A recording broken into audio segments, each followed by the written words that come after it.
You saw the hell out of Pablo.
Right there.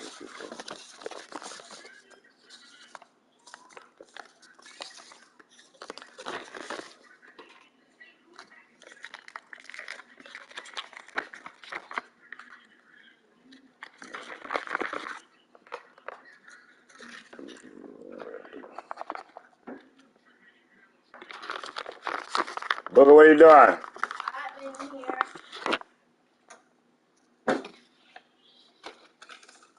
Booker, what are you doing?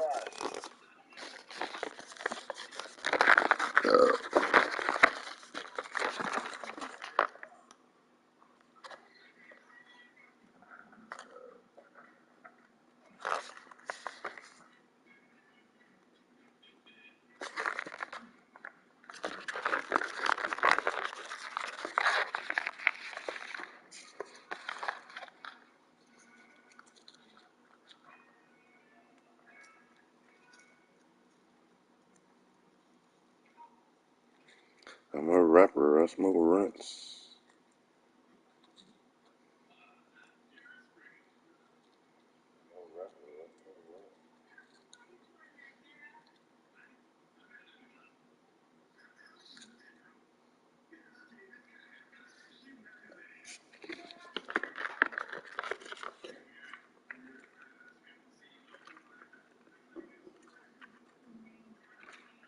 These guys, class coming out his head. Elijah, what are you doing? Elijah,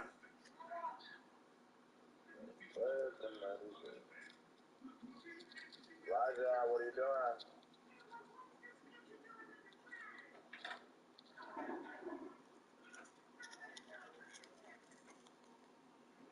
Look and see what your brother doing. Look at your brother, see what he's doing.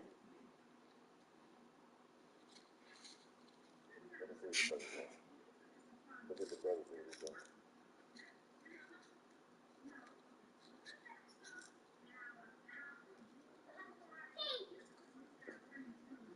Grab this crayon off of where you put it and drew on the floor. Again.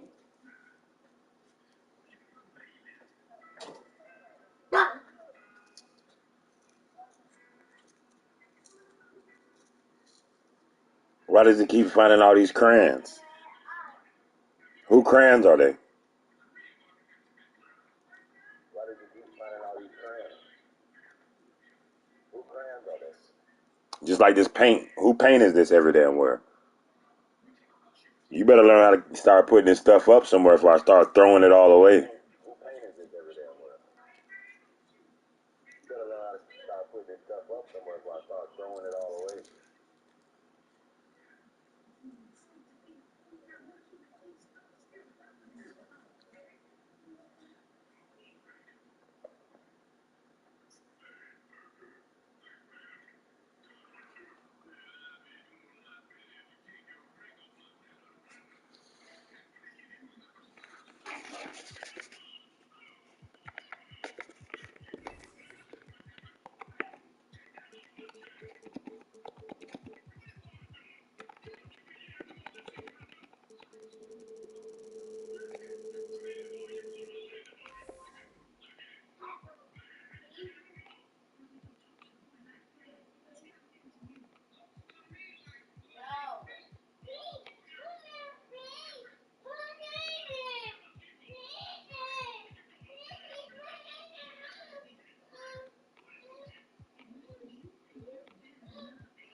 Elijah.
Help!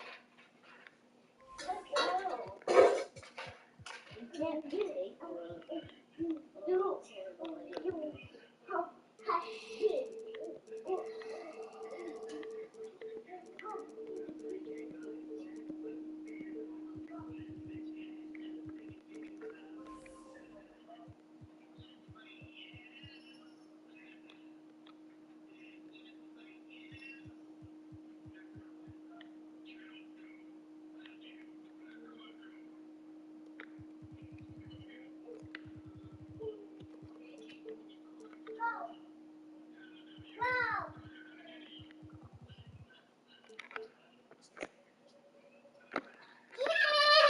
Stop following me.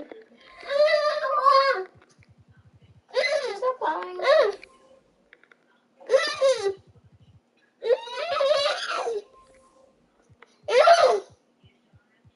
A bird. A bird. A bird. A bird. A bird.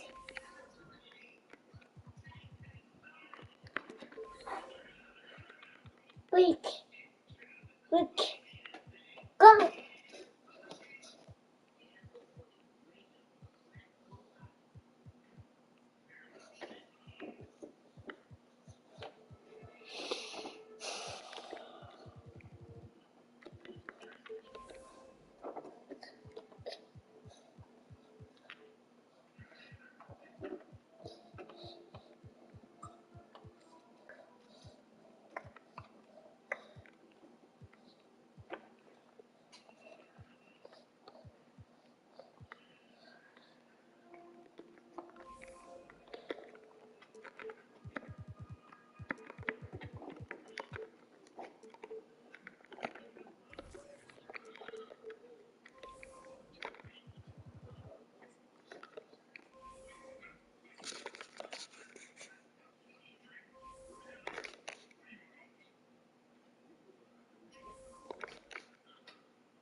Get your ass out of my drawer.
You did what?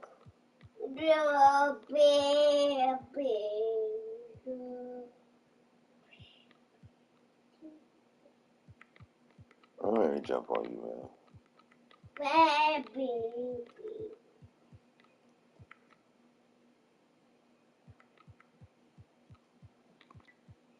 I don't know why you singing to me.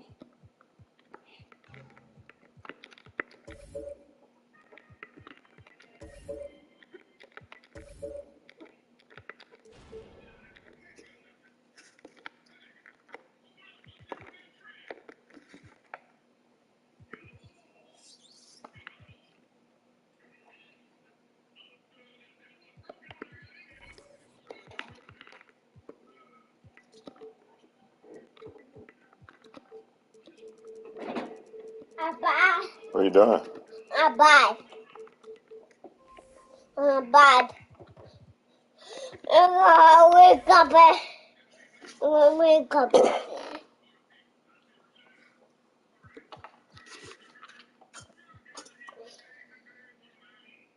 Mama. Mama. Go to the sister. Tell sister to pour you some in them.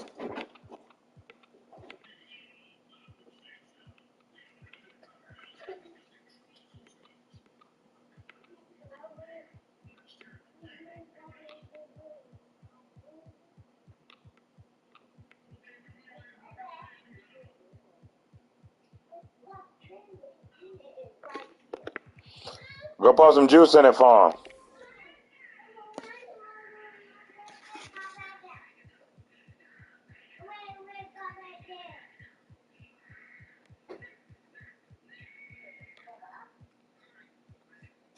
Mom.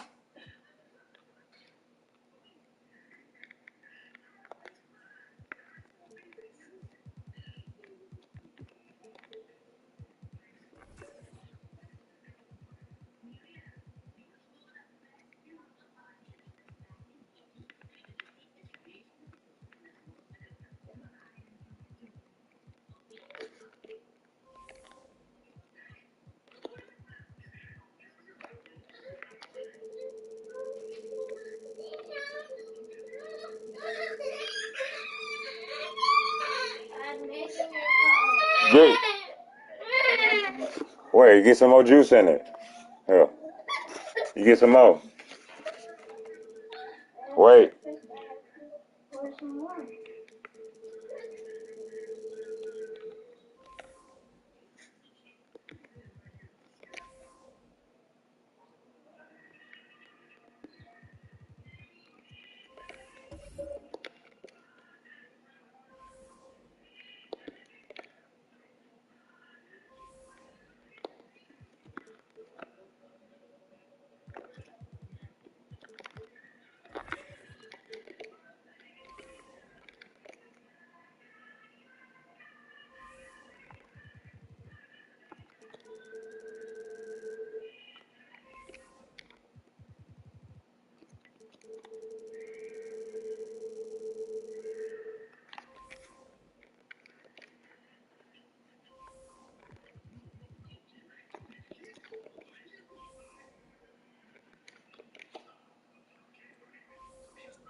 Danny Granger and Melo.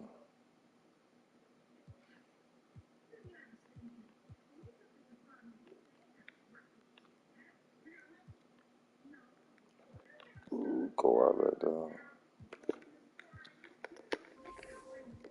Oh, he is okay.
Dun, dun, dun, dun.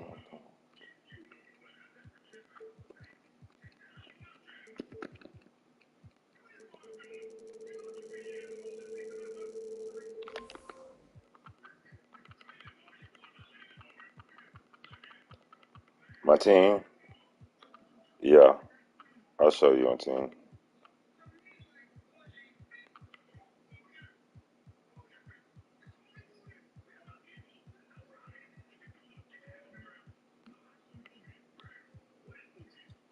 Y'all dropping too, huh? Interdimensional bowl, y'all. Everybody's below.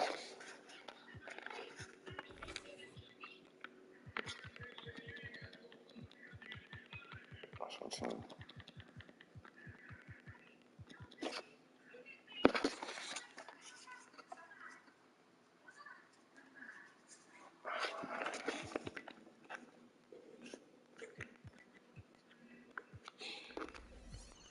Or sometimes I run. I got this squad.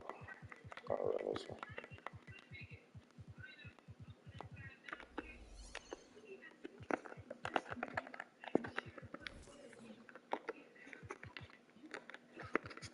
Yeah, I got some of everybody.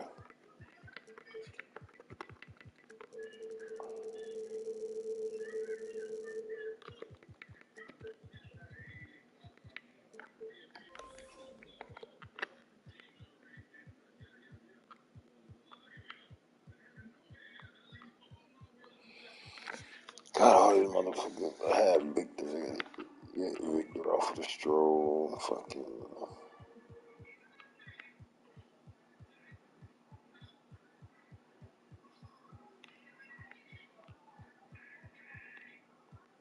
Yeah, Ben.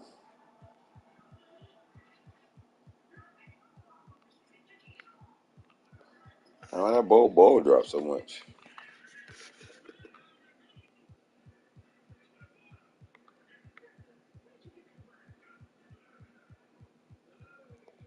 Why the ball dropped so much?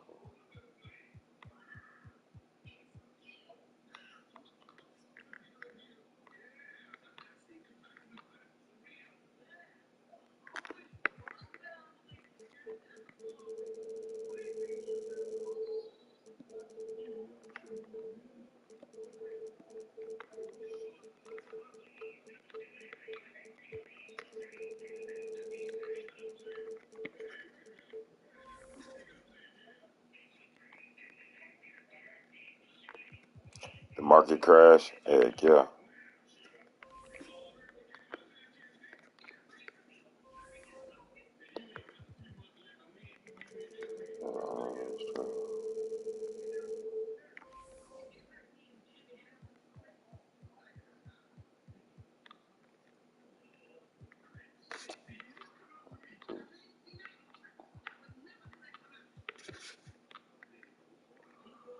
Jordan.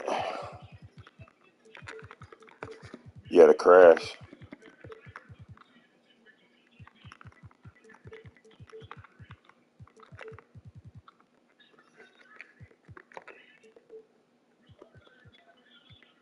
What the fuck am I doing?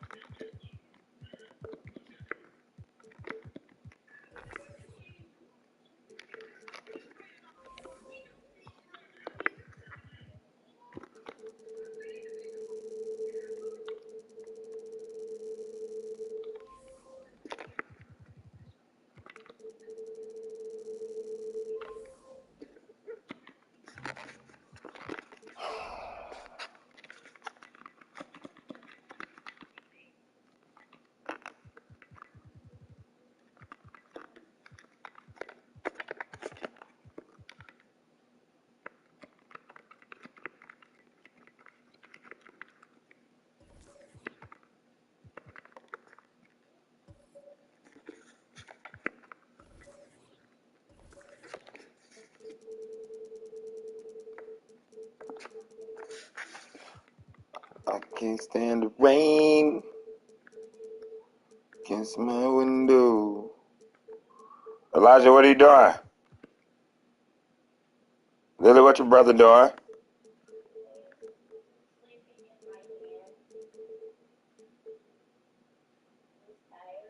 Just lay him down in the bed.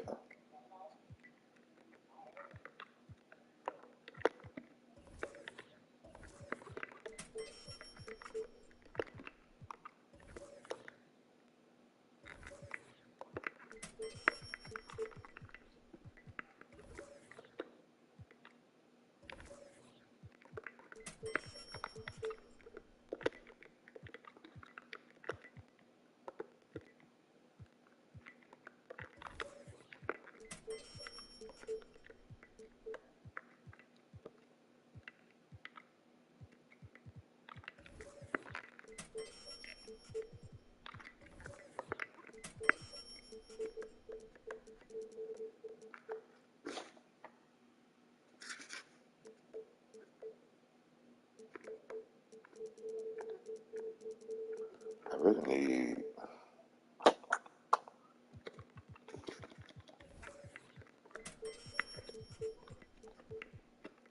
Can't get rid of none of this shit. All this shit down there locked in.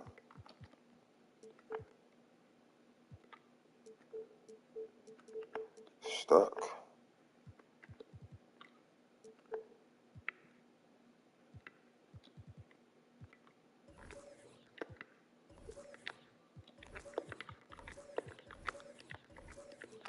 Everything's stuck in my binder.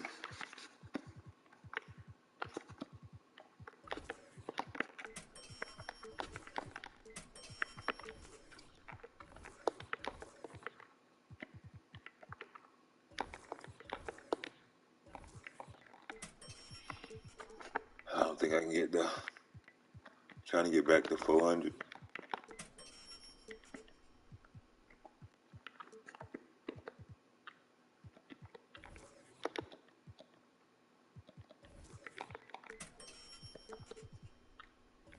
But might be able to get close though.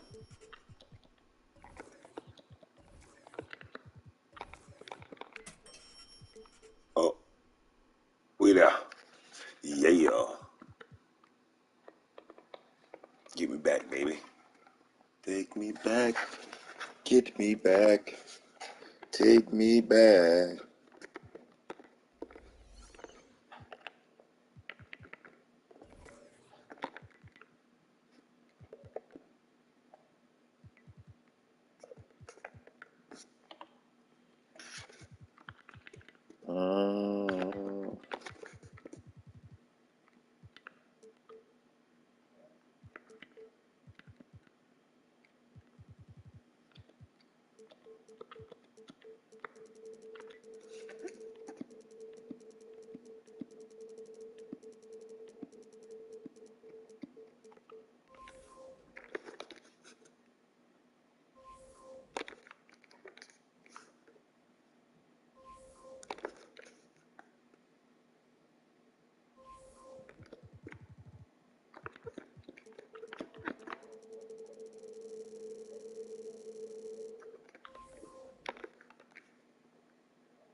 In-game Luca.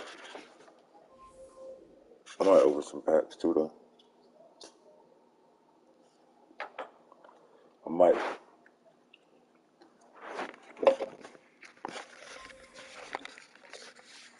I was hoping maybe we can get over Yao or something, though. But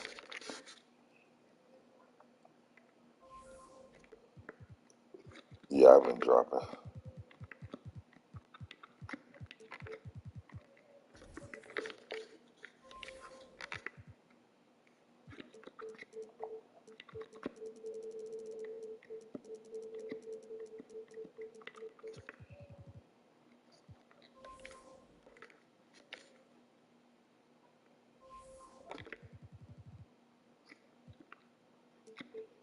Oh, that's why.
I get this y'all for like an 80 maybe.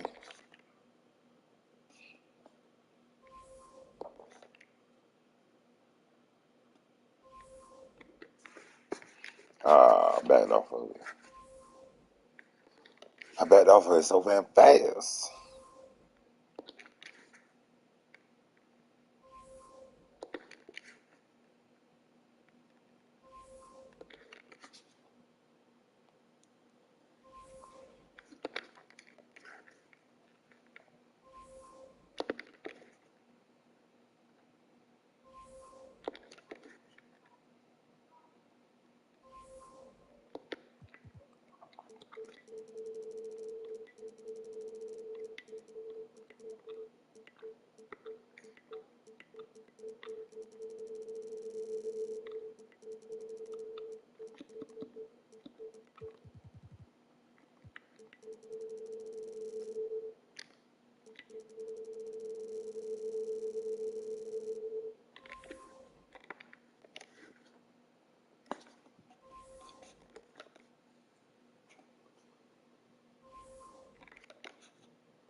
I think,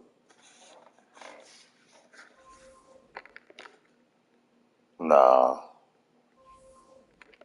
I just really got into this, bro. I really play Madden. I've been playing this the last few weeks. like 3-4 weeks.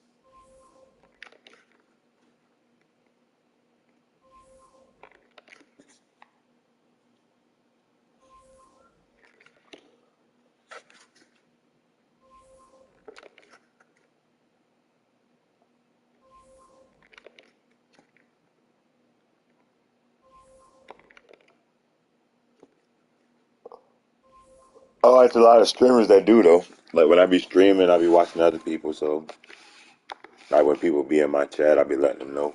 Maybe on Xbox or PlayStation where they putting snipes on.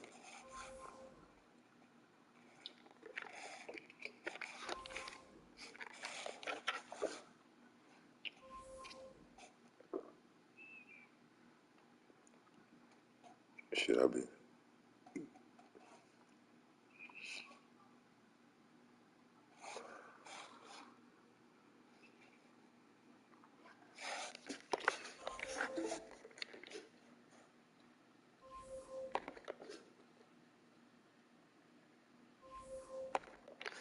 Really need a hero, y'all, man.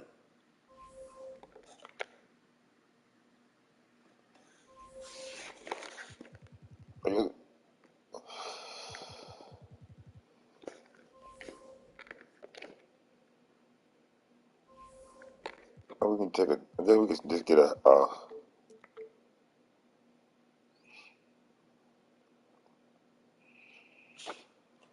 Yeah, man, you just gotta stay out here sniping. Like the market crashing right now, so you can build a decent team. Especially if you do all this stuff. They got all these free dark matters and end games and invincibles that you can get.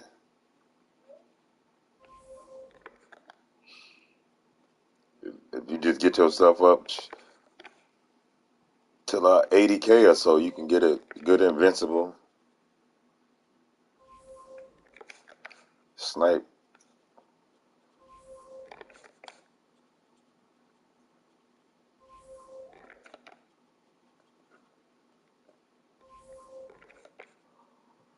I really just be trying to snipe big cars, man.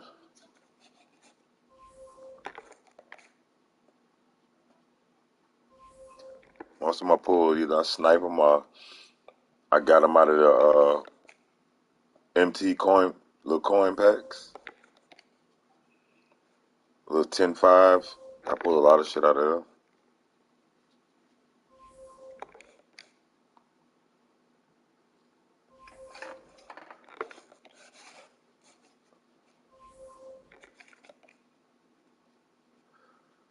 Or you gotta risk buying some MT or something.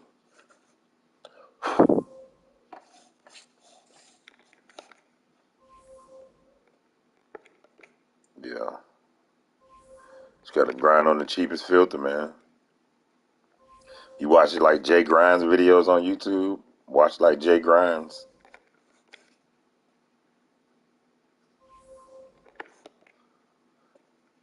There's a couple videos on YouTube. They show you how to go from like zero to 100, 0 to 1,000,000.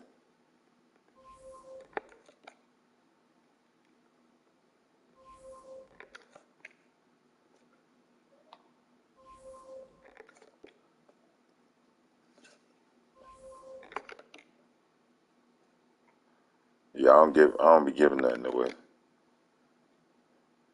I'm basically stingy. I'm stingy with my stuff. I don't share.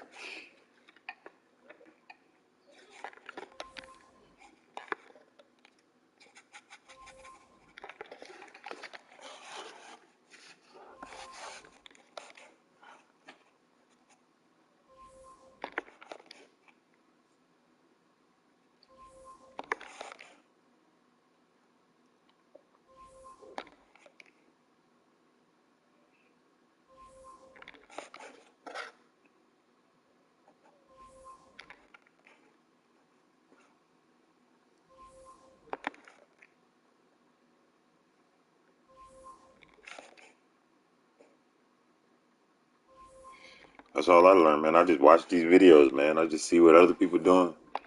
Find who got a lot of MT and see what the hell they doing.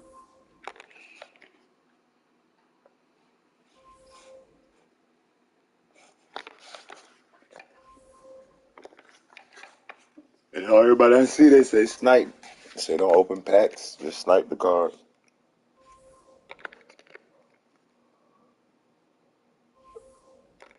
You can snipe something for every amount of MT you got.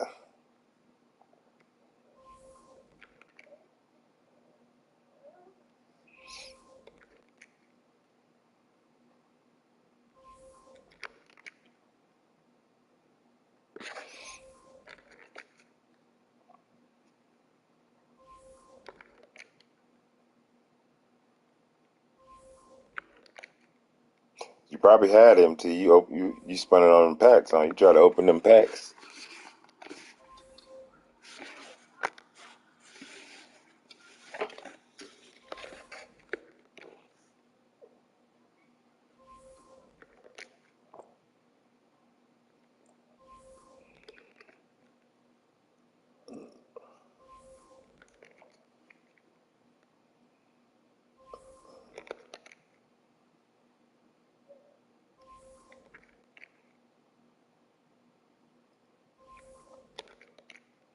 Liz, did you lay your brother down?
In game, yeah, be nice. No, I want to snipe in game. Let's snipe in game.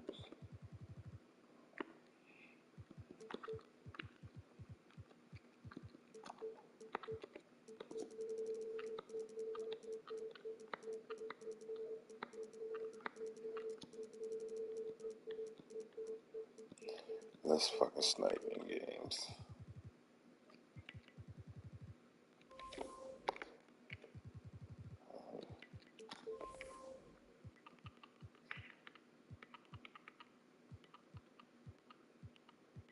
Papa will be the only one of motherfucker been sniping.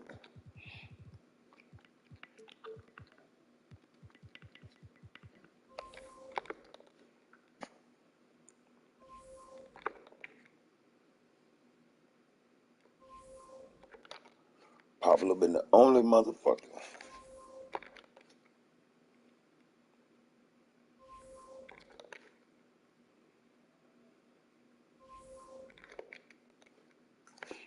I need to get back to unlocking fucking Allen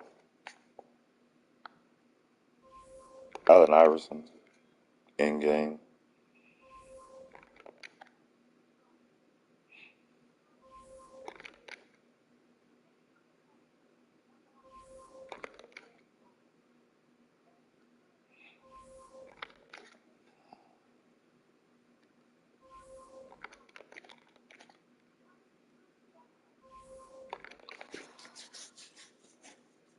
Everybody was sniping the heck out of in game yesterday.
Yeah, babe. Yeah. You say what? No. No. Mm.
In game. Did anybody snap an in game?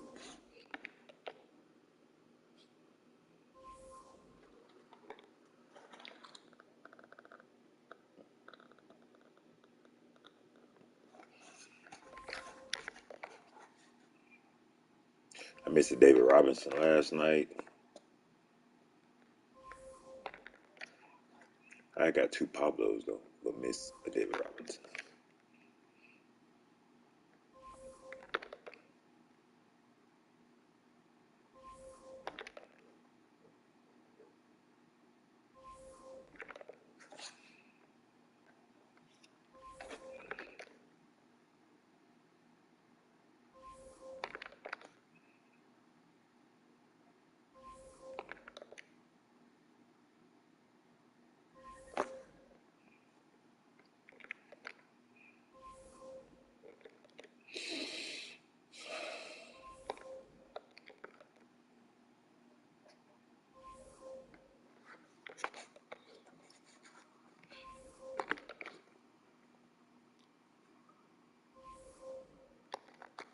Me and Paul George, man.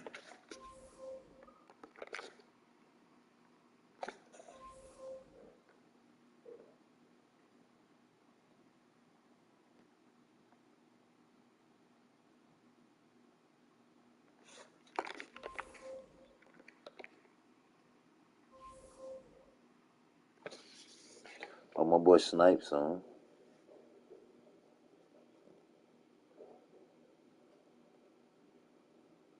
Still watching my boy.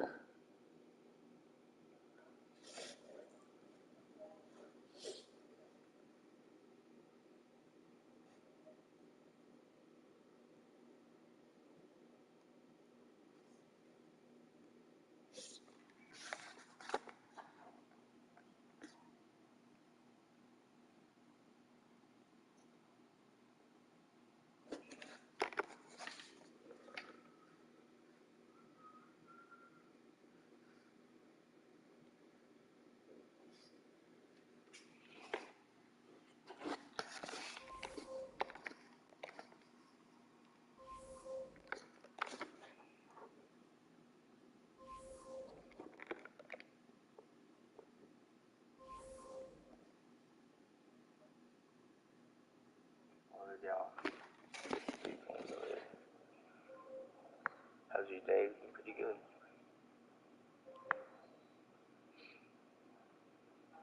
So I've already got a B. Yeah, there's people. There's weird people like that.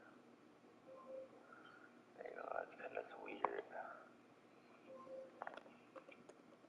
Yeah, he needs out of there. He needs to find a good team to win the chip. like one of those. There's one.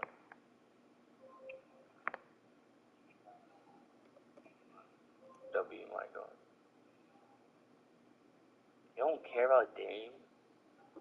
Nah, what did Dame do to you? So Miami's trying to get straight in. That gives away Tyler Hero and who's the other one? There's somebody else. I should go to that guy there. Oh, well, that's literally his last thing he would want to go. Oh, dude. Nah, man.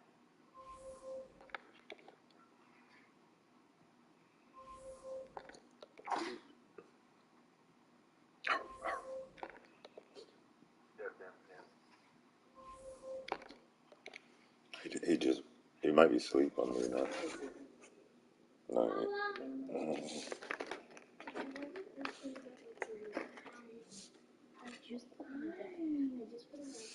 You look at my pants, I got money.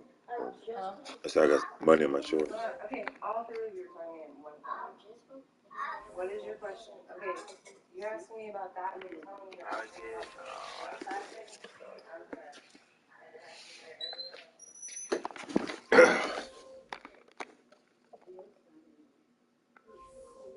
it costs $1 million just to eat stuff.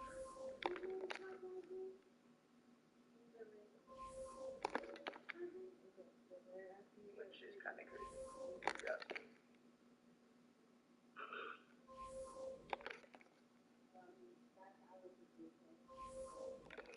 I need the rain. Yeah.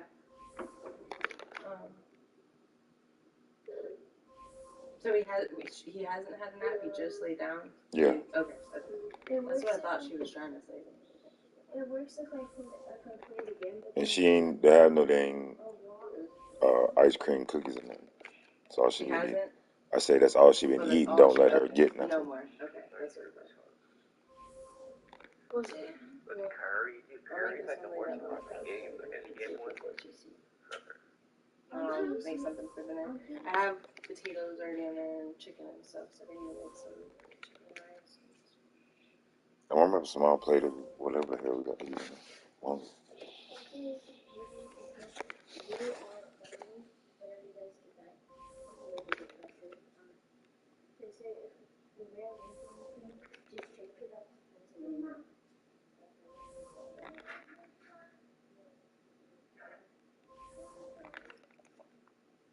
guy got like curry slice. And that's him.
Danny Graydon.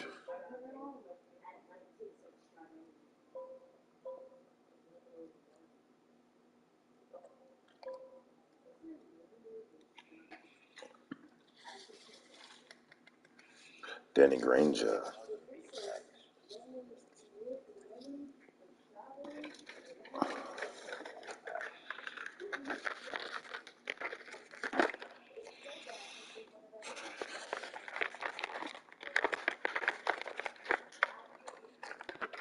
My fucking chest hurt. My chest hurts. I need to roll some gas. gas in her life.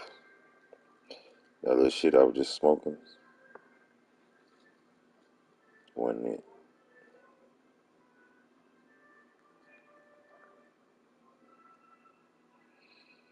Wasn't it?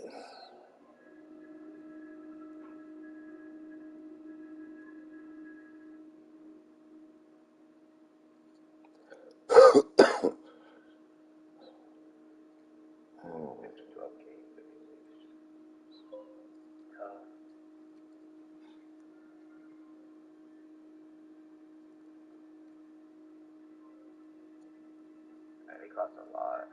Nah, probably more than 3 million now. I had to do 1 million in the neighborhood just yesterday.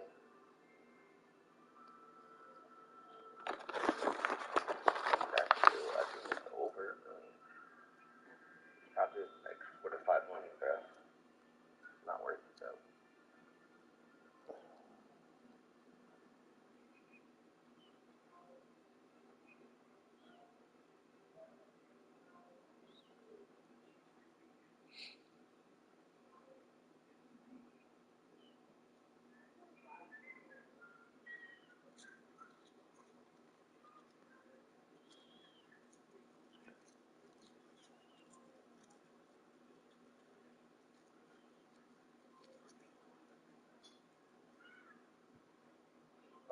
You can think more this night. I'll play my crew.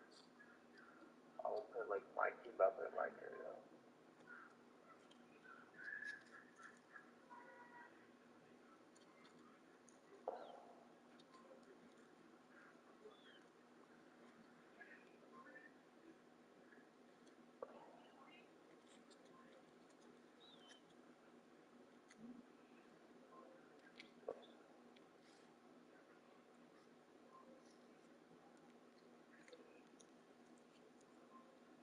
Alright.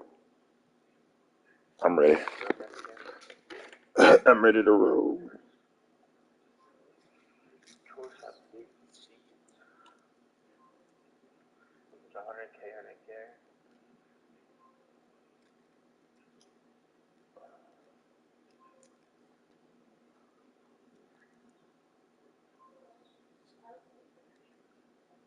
Yeah, he alright. I like the Invincible better though. Yeah, I'm on it right now. God,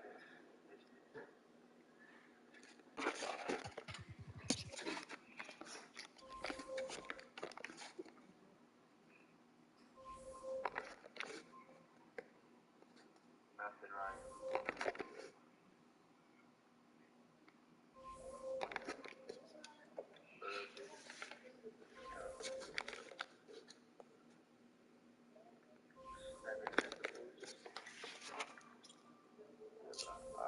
I can silence this for the pop up filter. I'm gonna try it. Yeah, we don't feel it. Them kids I've never seen them before.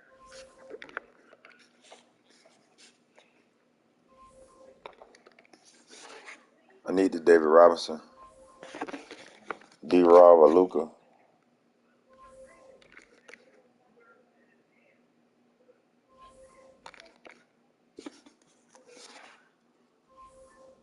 And them kids never get nice.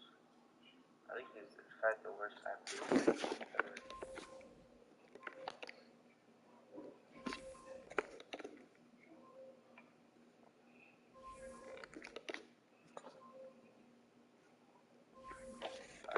It's just tied now. Tough. That's whatever. Bam Kim is probably the worst hybrid in history, honestly.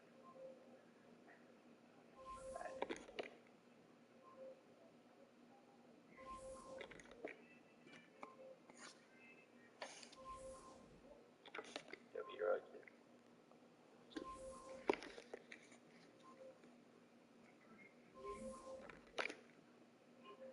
I'll get you soda later. Later on, so do you have a cup already, or are you drinking this? Hold on. Oh, thank you.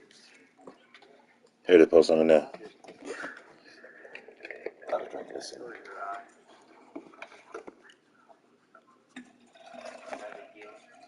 All right.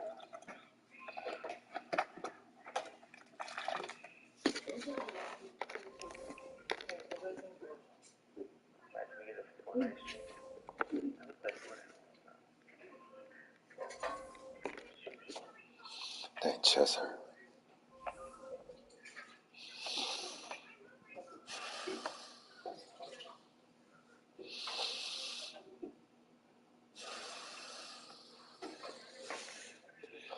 Crazy game.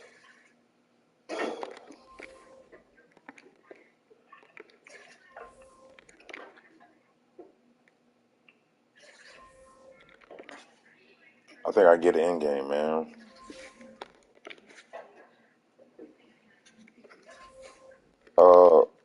So I ain't got to be to work next Saturday because I got to go work at the Hooligans in Port Orange till like 11. You have to what? Go work at the Hooligans in Port Orange on Saturday. Okay. I'm going there probably like 4 in the morning till like 11. So you, Yeah, they only have me opening because I had to open today. They just copied the whatchamacallit. So I was going to say, Jonathan or Luz, because they both close next Saturday. I was already looking at it because I didn't want to open next Saturday. I'm tired of being in at 8 on Saturday. or if you got to, when you do, you have to just take them with you till I get off. Yeah, I'm not worried about it. Both of them are scheduled to close, and neither one of them are.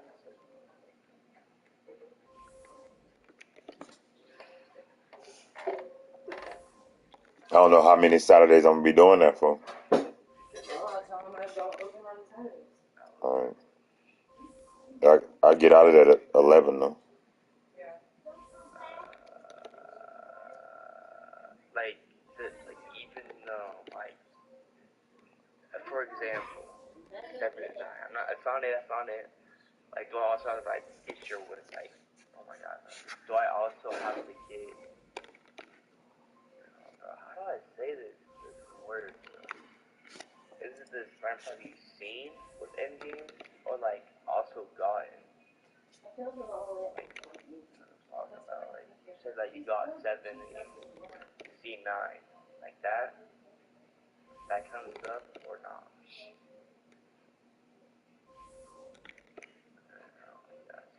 Both? I think that's 7. I know that's it, right? Alright. I think it's more than 10. I get it in game somewhere in this motherfucker. I don't It might be dead today though. feel like every little In game just popping yesterday out of here. like KD still got secret going on. So yeah, it's definitely more than 10, I think. But was it more than 15? Well, no, I'm sure they got more than 10 that you actually got. It's nice. I still can't believe I missed Dave Robinson last night. I'm gonna say 18 or 22.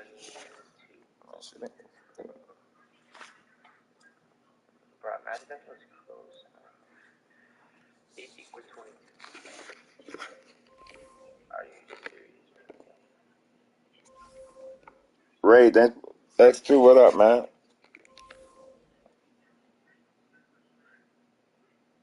Perez, what's up? So close. I was one off. Dez, what's up, bud? Shit, I'm watching. I was watching X2. X2 done got off. I was watching the shit out of X2. Oh, I'm all behind on this race. All right, then. What's going on with y'all, man? I'm trying to snipe one of these end games. Sniping end games.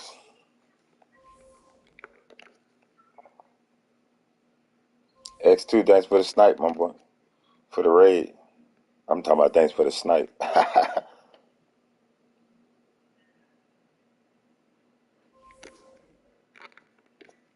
Nah, Snipes the man. Snipes ain't falling off.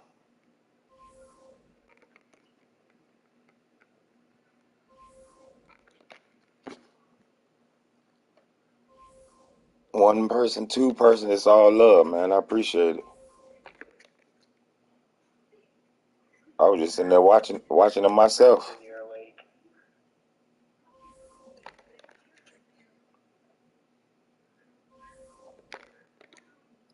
What's good with all y'all, man? What's good, Brandon? What's good, Soup?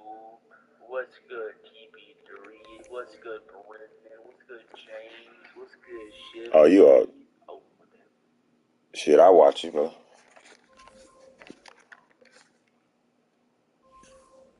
I watch the hell out you. Alan on your ass.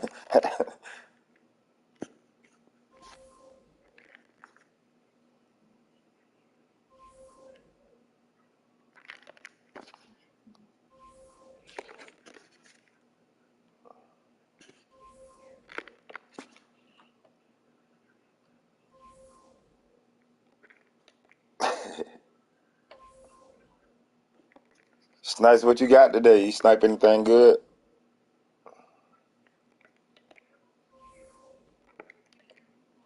Alan done got it all.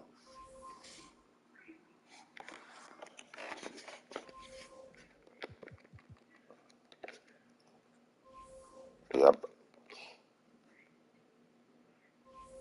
I sniped 2 Pablos yesterday and missed the fucking D-Rob. I ain't get shit today so far. I ain't get shit today. All gas, no brakes.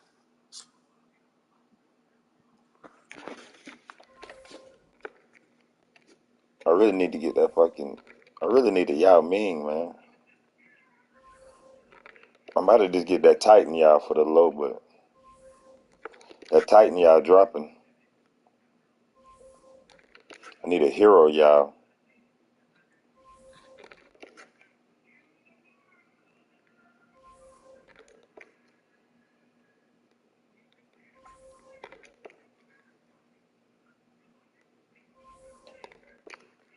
Why that Titan Yao dropping in price?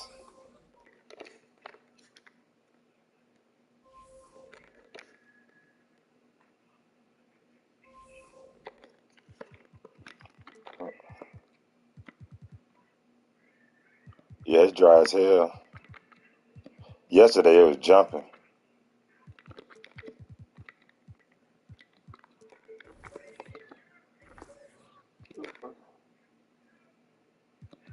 Oh, he coming out the packs a lot.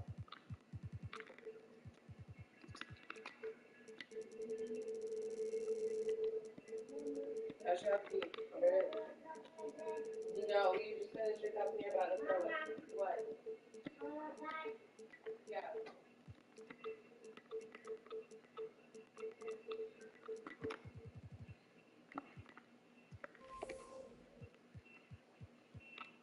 Y'all coming out of this fucking pack, huh?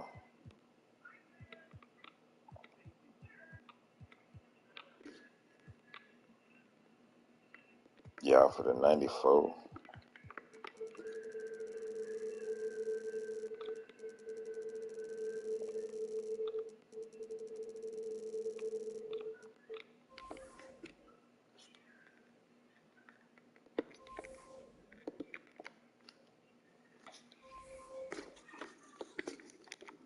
Y'all probably gonna keep dropping, huh? Y'all gonna keep dropping. I missed one. I seen one come up for 70. Mr. Shadow.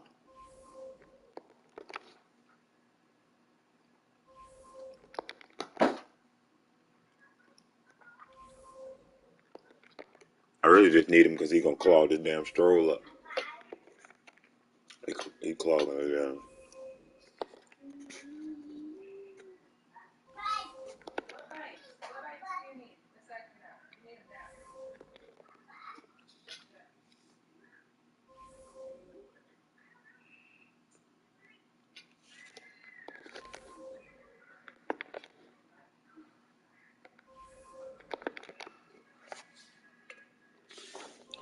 Fuck it, yeah.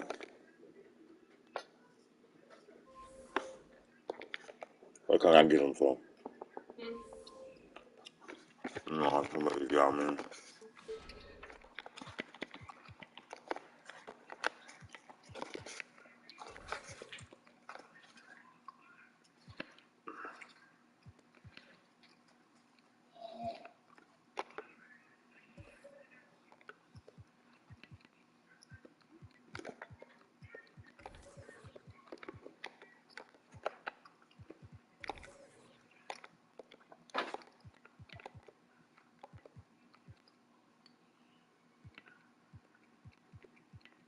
Mm-hmm.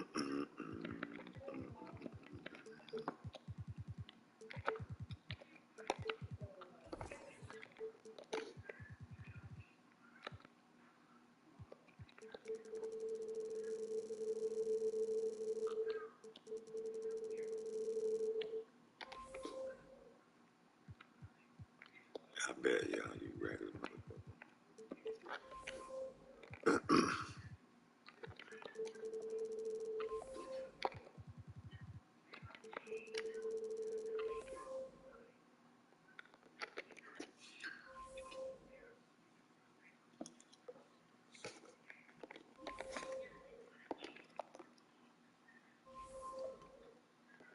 Y'all on it right now.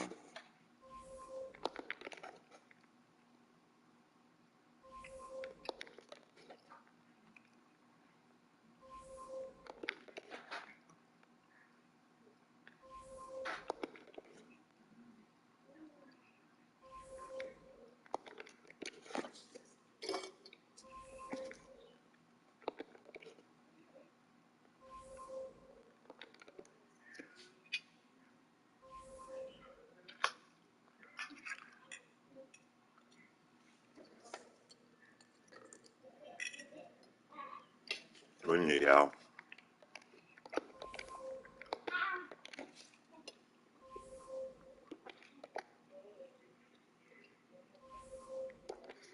They need that hero y'all to be in pass.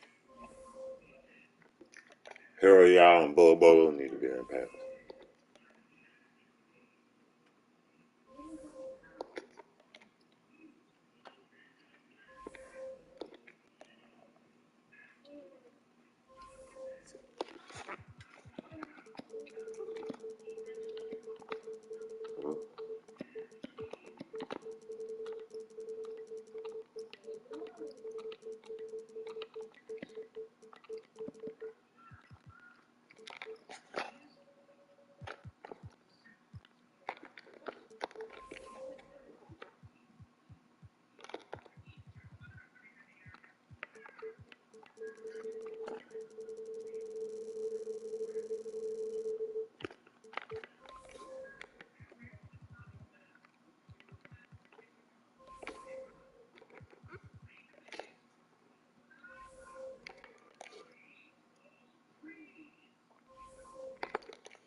Sometimes it's been up, what, 20 minutes?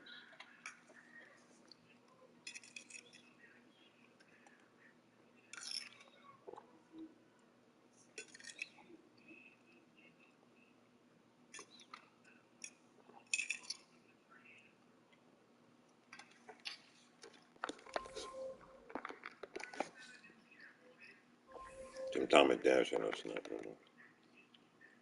We done had Tim Thomas like 50 times, man.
football dads in here buying my damn Tim up.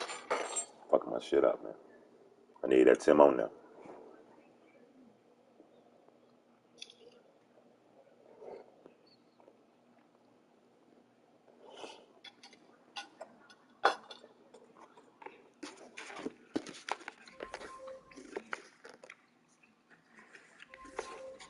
That Tim ain't a sniper. He gonna sell for 103.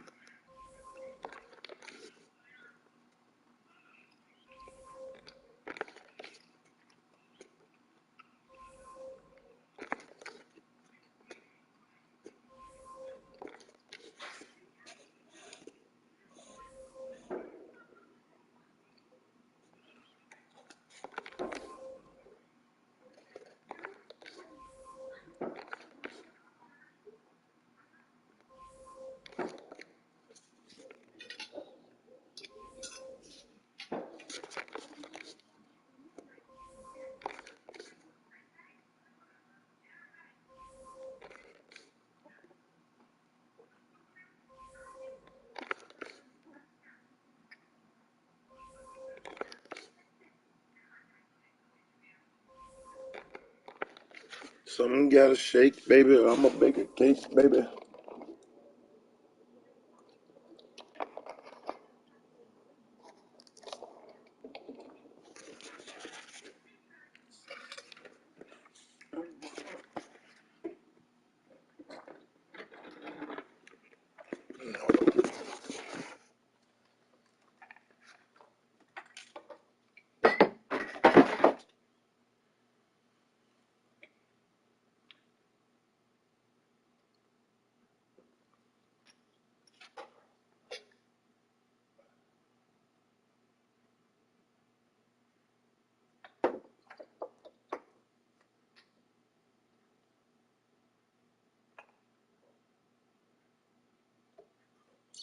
dropping shit.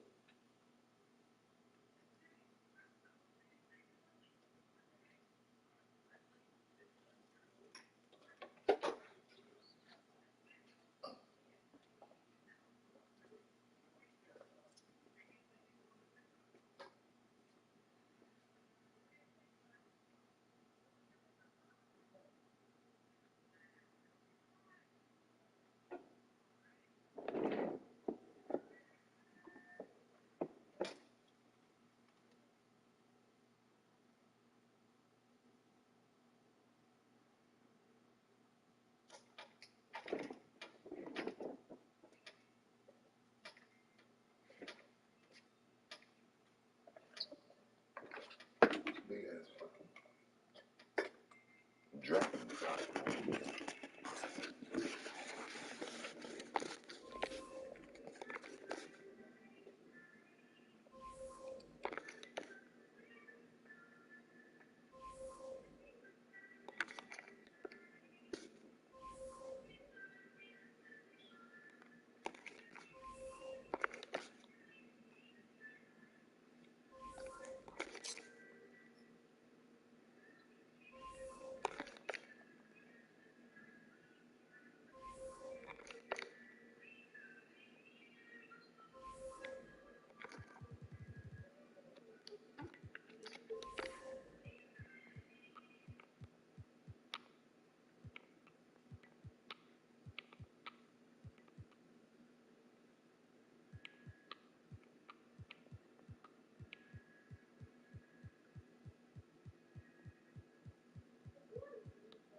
What's up, Danger?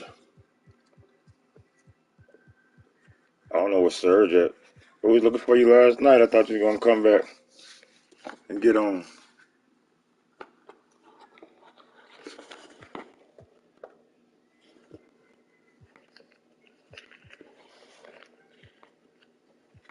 Yeah, we can play whenever Surge get his ass on.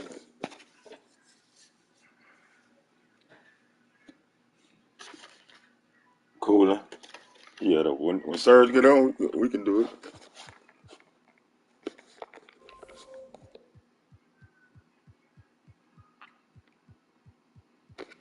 I'm thinking about picking this Danny Granger up like you was talking about.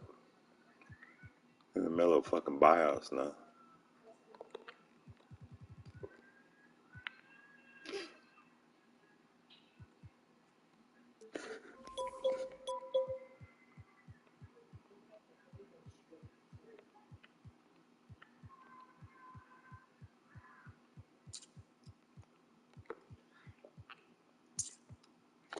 That's crazy, all these invincible buyouts now.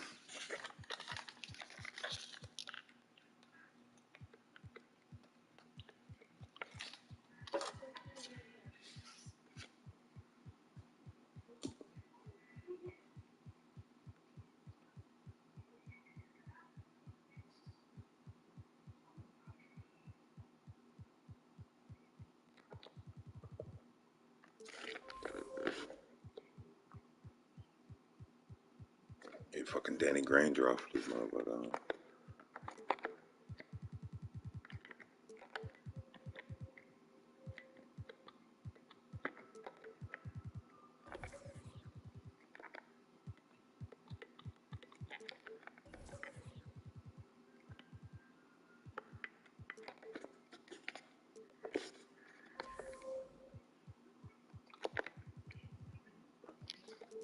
Danny fucking Granger, huh?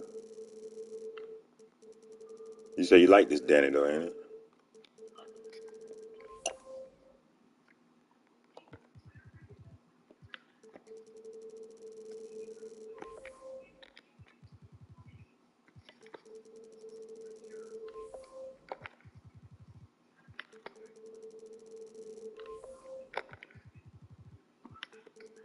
What damn? 96?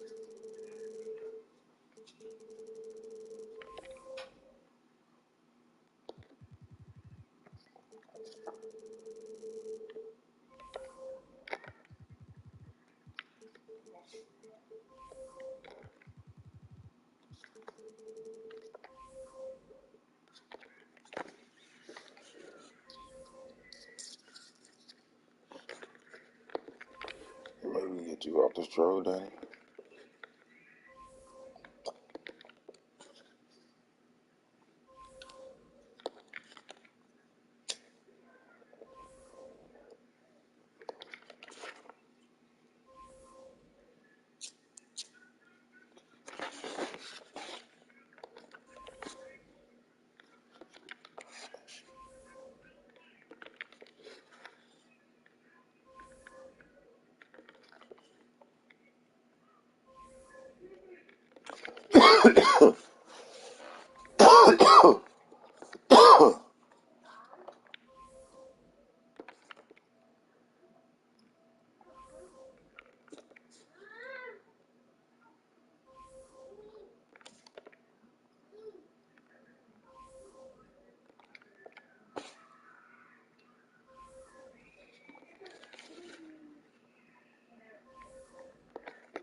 I say Danny a good card though, man.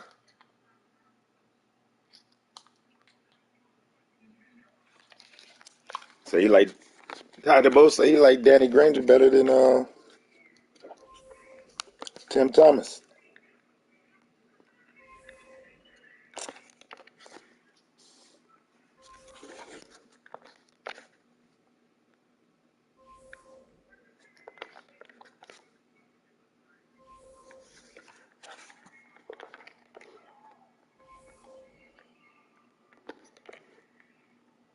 Tyler Bowes say Danny Granger better than Tim Thomas.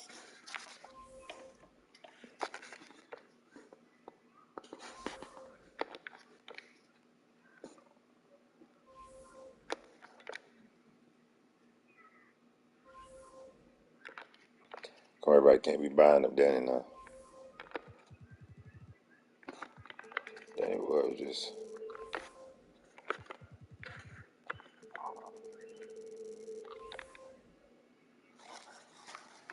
I hate Danny.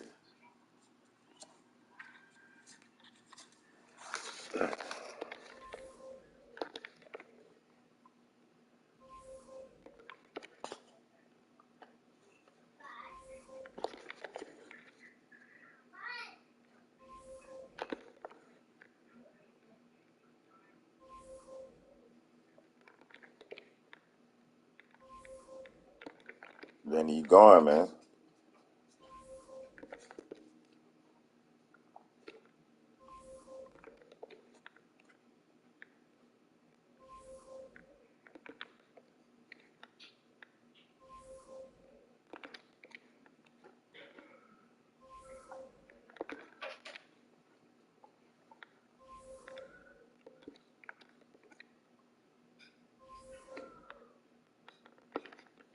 Motherfucking Danny.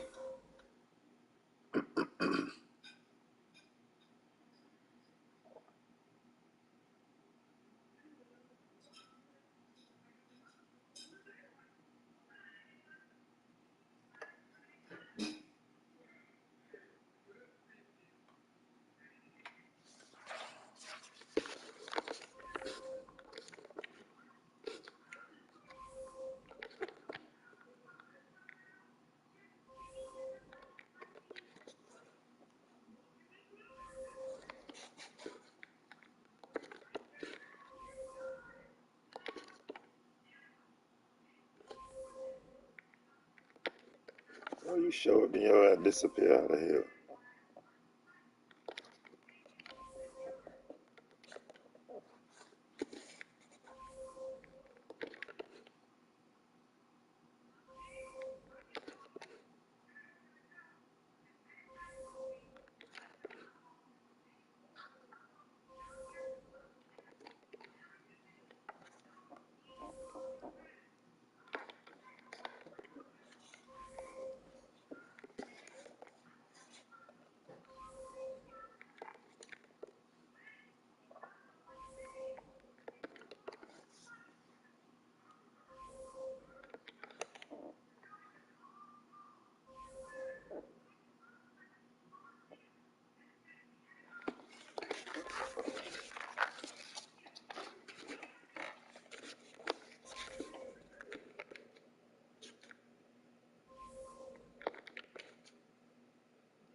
Business has been going great. We've grown so much, so fast. Honestly, I don't know how we could have done it without Monday.com. Being successful means having to manage twice the clients, twice the projects, twice the work. Several people recommended Monday.com. And at first, I have to admit, I wasn't sure what it could do for our company. But fast forward a few months later, and now we manage everything with it. We've never moved this fast. We have a vision, we execute it. It's that streamlined. We're generating a lot of new business. Look, it's more than just a better way to work. It gives us the power to become the company we want to be. I love it.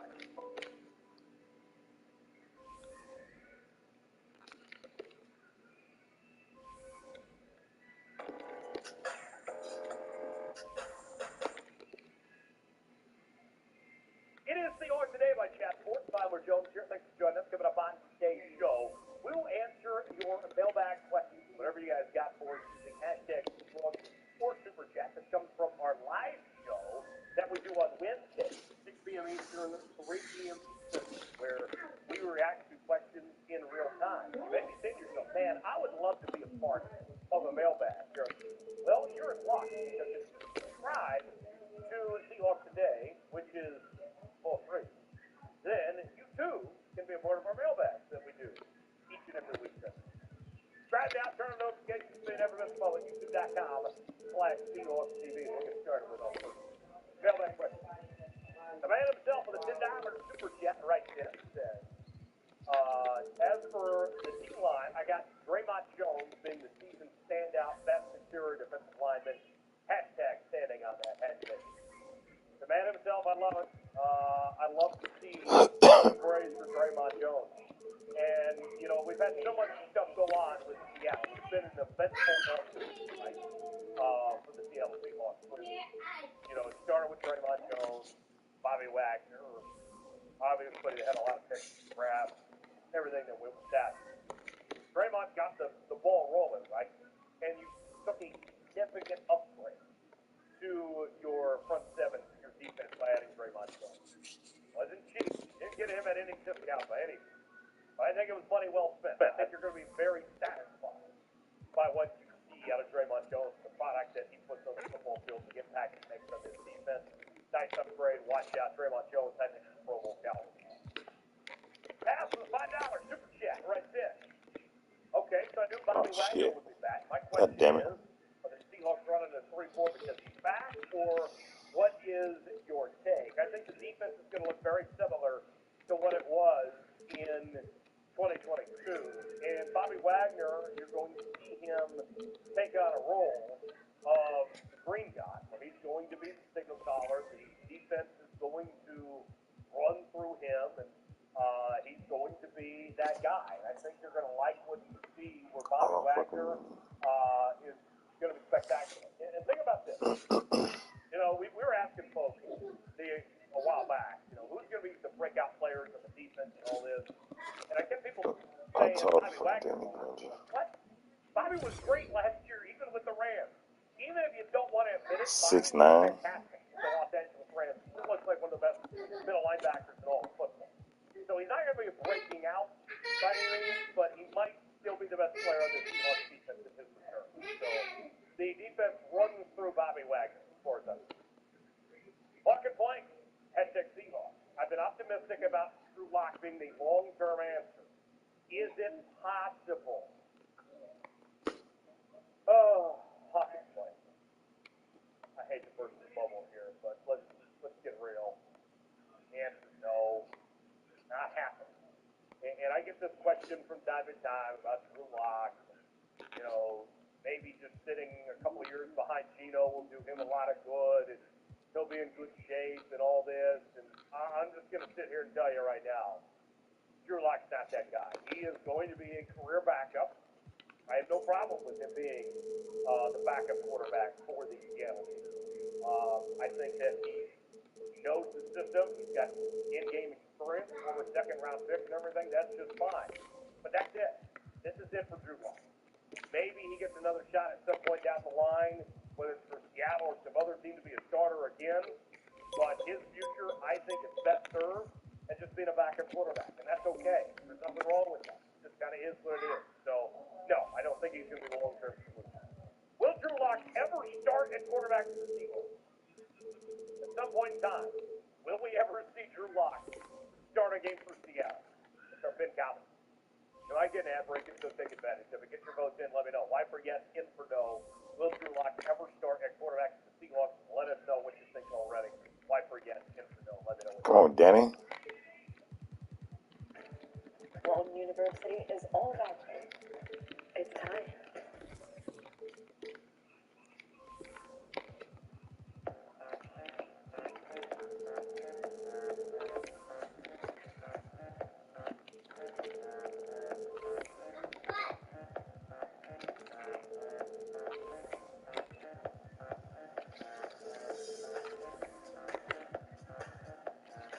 Damn you, Danny.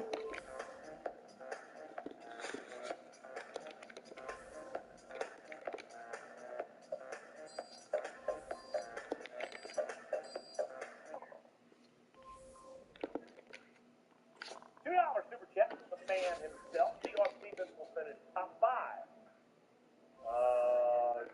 See about that run defense. Ain't going to be improved, but still some work to be done. Pete Carroll's made it very clear they still have to spend some money. Yeah, we're just supposed to get that Danny for the 93, huh? But let's see that first before we throw top 5. Okay? I like what you're thinking. That's a little optimistic. John with a $20 super. Bang! Says, is it me, or did it seem like a lot of the big runs were the result of missed tackles by Barton Brooks? Is it possible I'm worrying too much about nose tackle? Will some of the gashing runs disappear with Wagner and Bush both sure tackles? John brings up a very good point. John, always a pleasure to see you here on a Seahawks Today, my guy. He's one of our favorites here on the channel. And John and I are friends on LinkedIn. But John, it's an interesting idea. Think about this, okay? Here's where I'll circle back on. You're on the right track. I think that will help. But, hear me out on this. The biggest issue was still what happened in the front with the defensive line, okay? Of the defensive line making the mistake and not being able to stop the run and allowing that extra yardage before the linebackers could even get there last year for what we saw from this Seahawks team. So I understand where you're coming from, John, and you're right. It could improve just based on that alone, sure. But the biggest problem is still right there in front of them with the interior of that defensive line there and picking care of that. They're on to something, though, but it'll be improved, but it won't be perfect. Still some more work to do. But you got to like where you're thinking. Hello, right then. Hopefully the defense will be better. And stopping the run and have good offense of line, I see us winning the NFC West. Go Seahawks. I'm super happy about our season goals. The defense will be better. They'll do a better job stopping the run, but it won't be perfect. Kind of just who they are right now. Still a work in progress. It's like you're on a movie set. And you're going through the movie, you're filming several scenes, but you got to wait on a certain actor to show up and play his part. The Seahawks need to go find that actor to play the role of run stopper on this defensive line. I think that's pretty good. We'll see. A lot of work to be done. Yeah, we need a run stopping role. Fanatics is offering a great deal right now for Seahawks fans. 4th of July just around the corner. We have Seahawks red, white, and blue shirts on sale. I love America. You love America. I love the Seahawks. You love the Seahawks. So you need this shirt. There it is. On the left of your shirt. What better way to celebrate the 4th of July in America and the Seahawks than by getting this shirt? Capsports.com/SeahawksUSA for this awesome 4th of July shirt. On sale now, while supplies last, to rep your favorite team and the country at the same time. Have a great 4th of July. Spend it with your fellow Seahawks fans and wear this shirt. You'll be glad to get it. Capsports.com/Seahawks. Well, Nation checks in, says, what is the Seahawks' future plan for Julian Love? Okay, I am glad you asked about this. There you go. This is what I think. And there might be people that disagree with me on this. But if you come to this show, you probably are going to eventually agree with me in some things. Maybe not right away. But after you hear me out and everything, then you're going to say to yourself, yes, I understand the right answer. So that's how this show works. Everyone that watches this show agrees with everything I say. Not really. But hear me out. I think that you hold on to Andre Diggs and Jamal Adams. Those guys along with Julian Love this year. Those three, play your 3 high safety techniques, whatever you need. Then I think after next year, Jamal Adams is probably gone, and Julian Love is your starting safety alongside Andre Diggs. Julian Love is the future of that safety room going forward. I think he could be a Pro Bowl caliber player. I thought he was sneaky good with the New York Giants. I think that's his future, is as one of your starting 2 safeties for the next couple of years. I think that's what you're looking at. How would you grade the signing of Julian Love? I really like him. I don't know what the Giants think of not giving him a deal. Great signing for me. ABCD around. Let me know in the comment section what you think of it. All right. Last question. From Metcalf, 14 Seahawks look Jansen and Witherspoon to win offensive and defensive rookie of the year. Steelers like to get rookie soft roll. Witherspoon could win. Jansen is not going to get enough targets to win rookie of the year. Remember, there's going to be other quarterbacks. You got good running back class this year with Bijan Robinson, Jameer Gibbs. And then you got other wide receivers that were drafted that will be immediately the number one wide receivers on their team. That's not the case. Washington is the number 3 receiver. You're not going to get the opportunity to compete for rookie of the year. They'll be very good, but the numbers won't back up a rookie of the year campaign. You're damn right. Thanks for the question. Thanks for joining us here.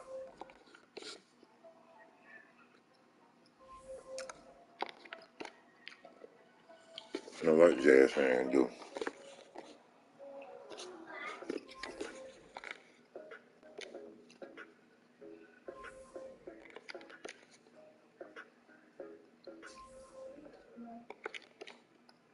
I'm swirling in the strawberry. Oh, don't you wanna take the ride on the zigzag?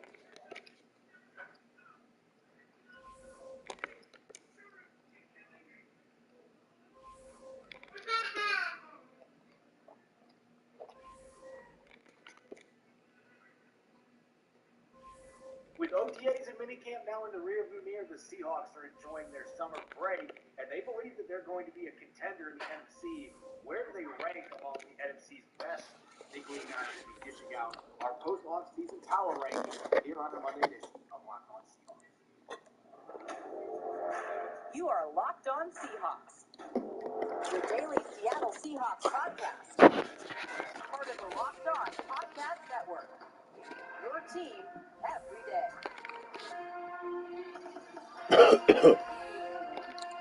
I'm dead as shit, man. Greetings, 12. This is Corbin Smith, host of the Locked On Seahawks podcast, your daily Seahawks podcast, part of the Locked On Podcast Network, your team every day. Glad to be joined for our Monday episode by my co-host Nick Lee. Different time of week than we're used to seeing Nick here on the Locked On Seahawks podcast. We're glad to have him joining us for a special thanks to all the 12. As always, making Locked On Seahawks your first listen 5 days a week. As we do each and every Monday, we're going to be tackling your mailbag questions.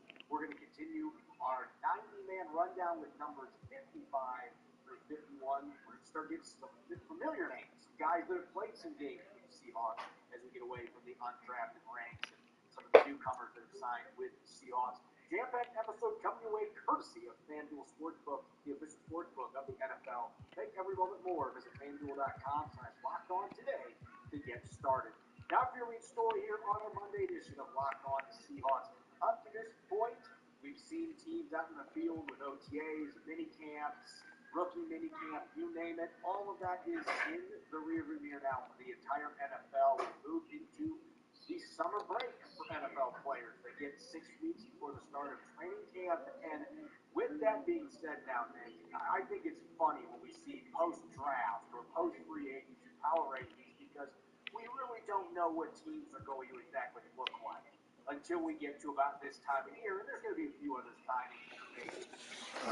But really, most of the big moves have been made. The teams look the way they are going to look going into training camp. And so, with that being said, the Seahawks expect to be a contender in the NFC. Now seems Dwight like Howard. the time to look at where they stack up against the rest of the elite in the conference. How close are they really to being a contender? And I know that you and I are in similar realms, but we have some different teams in different spots in our power rankings. And I'm curious to see where you have the Seahawks falling compared to the rest of the league. Yeah, I think it's a pretty safe assumption. The Eagles are right now the cream of the crop in the NFC. They got to the Super Bowl, NFC champions, and then they only got better this offseason, really. I mean, the defensive line was historically good last year, and then they had Jalen Carter. So they had a really, really good offseason. In fact, you could probably argue that of all the teams, I know this is a cautionary tale, but the Eagles won the offseason. And so I think they're squarely number one in their own tier, in the NFC at least. And then in the tier two, I have the Niners, and only because everything around quarterback, besides quarterback, they are an elite team. they often have elite weapons and an elite run game, good offensive line, good defensive line, defense. Really, the biggest question mark for them is quarterback. It's kind of a mess. What's going on, Fat Cat? Who the heck knows when Purdy's going to return? How you doing? And when he does return, will the magic run out? The teams around the NFC around the NFL get more film on him, and kind of do what the Eagles did to him in the NFC title. I hope not hurt him, but shut him down for the most part. Because even if he play, I'm of the opinion that even if he plays That's what's up. against the Eagles still win that game, I think, pretty handily. So the Niners are in their own tier, and then it's a cluster of teams besides that. Cowboys are in there, Seahawks are in there. And this is where I started to think, okay, so the Seahawks beat this team on a neutral site, who wins? Cowboys, I think, would be a really nice test. But I do think that the Seahawks would beat the Vikings and the Lions. People kind of are starting to, like, I've seen a little bit of, like, laughing at seeing people rank the Lions so high, and I think that the reason why the Lions have done some really nice things this year, and we're building up a really nice finish to last year. I think they're going to be pretty dangerous. The Vikings, I think their defense was a mess last year, but they made some improvements in the coaching staff and personnel. So I think the Seahawks are squarely in the 4-5 range in the NFC. Squarely, of course, in the playoff mix. I got the Giants in that tier 2, and I jokingly, so I have tier 1 Eagles, tier 2 49ers by themselves, tier 3 Cowboys, Seahawks, Vikings, Lions, Giants, and then tier 4 I jokingly put the NFC South because the whole NFC South is just a mess. And then of course you got the NFC North, I guess, too, besides the Vikings and Lions. You got the Packers moving on from Rodgers, and then you got the Bears there. I think the Bears could be sneaky in that division as well. But the NFC South is kind of a mess. Who knows what's going to happen from so much turnover that. And then the Cardinals. Talk about messes. They're an absolute mess. That's tier 4. So I think the Seahawks are in that good, maybe not truly great NFC teams right now. But of course, it's really hard to tell without having some of these games play out. They're going to play the Lions. I'll be right back. And I think that's going to be a really nice test on the road. What this team can do.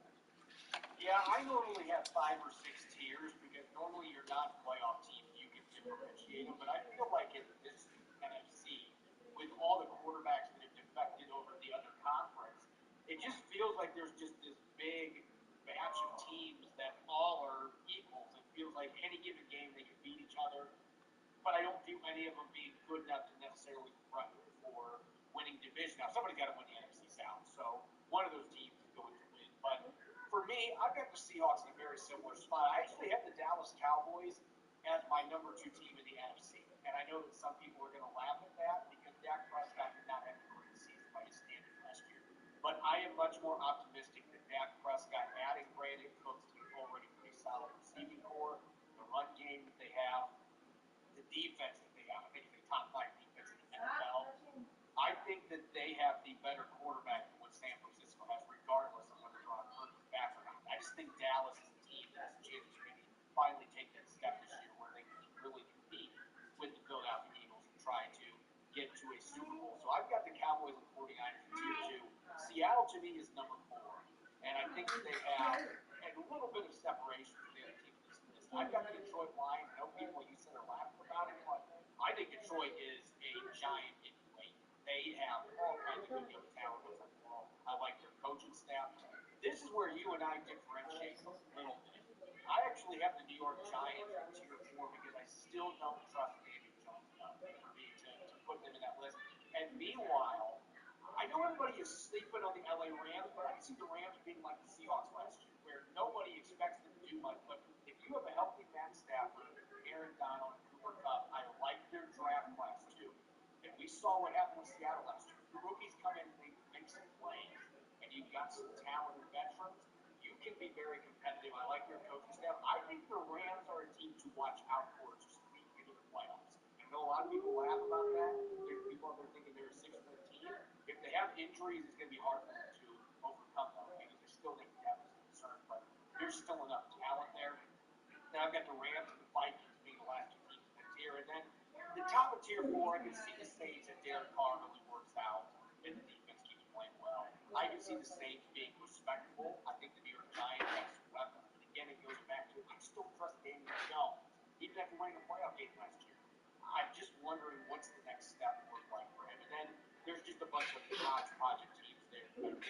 are probably not contenders unless you play in the NFC South. They might have a fighting chance to win that division, but there's some pretty bad teams in the NFC. If Kyler Murray comes back healthy, maybe Arizona's a better perspective. But I think Arizona and Tampa Bay are clearly the two worst teams in this conference right now going into the 2023 season. I feel like the Seahawks are in a pretty good spot where if things really click, they might be able to be in that tier 2 group. I just don't know that anybody catches the Philadelphia Eagles as long as they are just loaded on both sides of the ball. But the Seahawks are in a good position where maybe they can compete with the 49ers in the NFC West. Maybe they can beat one of those tier 2 teams.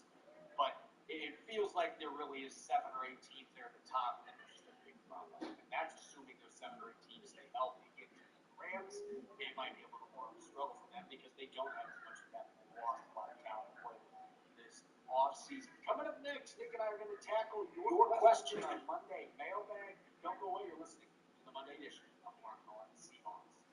This episode is brought to you away by FanDuel. Sprint your 40 time over to the FanDuel website. The NFL season quickly approaches because right now, new customers can get a no-sweat first bet up to $1,000. That's $1,000 back in bonus bets if your first bet doesn't win. Just download the FanDuel Sportsbook app. It's safe, secure, and super easy to use. Then you can have everything from season awards to week 1 props to exact regular season win totals. Even with training camp still a month away, I'm excited to dig into season props, including NFL MVP, Rookie of the Year, and much more. Regardless of what prop you choose, you'll get paid instantly if you win. There's no better place to bet on all the upcoming football action than America's #1 sportsbook. Visit FanDuel.com/lockedon and get a no-sweat first bet of $1,000. That's FanDuel.com/lockedon. FanDuel, official sports betting partner of the NFL.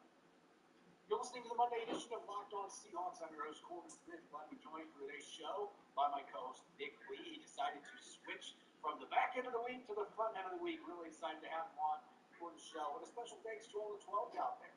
Whether you're listening from Spokane or in Idaho, we greatly appreciate you making Locked On Seahawks your first listen 5 days a week. Coming up tomorrow for Everydayers, round 2 of our Throwback Tuesday, latest edition, the all underrated team, all-time Seahawks. We're going to be going running back and corner. That's going to be a really fun episode, so you won't want to miss it. Let's get to your mailbag questions now, shall we? And I know Nick has been really excited about this first one since it was submitted to us this morning. And this one coming from Chase Rydell, one of our regulars. Who is this year's Dream Mullen? Who is a day 3 draft pick that becomes a star and makes the Pro Bowl? Nick, this is not something that happens a lot, so fans maybe are being a little bit with fantasy, thinking it's going to happen 2 years in a row. But at the same time, the Seahawks have made this happen several times under Pete Carroll and John Schneider. Yeah, Chase, I really appreciate this question. It got me thinking a little bit and had me go down a rabbit hole a little bit. Of course, this is something I know. Finding that diamond on day 3. And certainly it's possible. What I would think, I'm going to answer this in 2 parts. One, temper expectations. Expecting there to be a day 3 Pro Bowler every year is unrealistic. It's possible also. It's not quite fair because it's possible. We back there. Pro Bowl stars. In fact, I went back to the last 3 drafts that we played in the season of 2020, 2021, and 2022 draft classes. And 3 both classes, 4 day 3. If you ain't gonna go to sleep, then you're gonna go to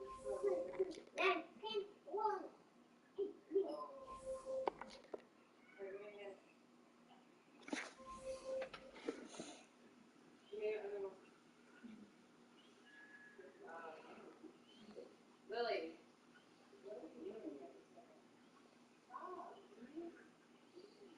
You're not giving me one.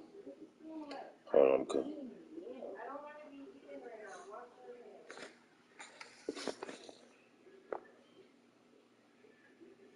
Hey. Good job, dude. Here, come here.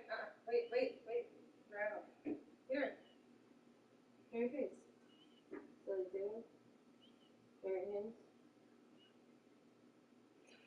Austin Reeves with the Lakers.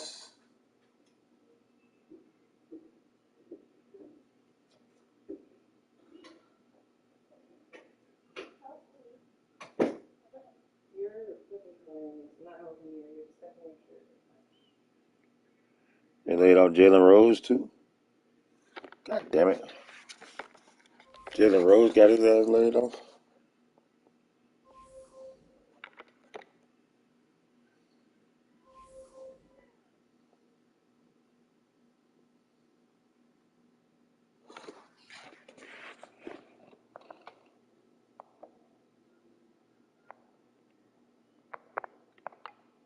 Where the fuck am I on YouTube TV?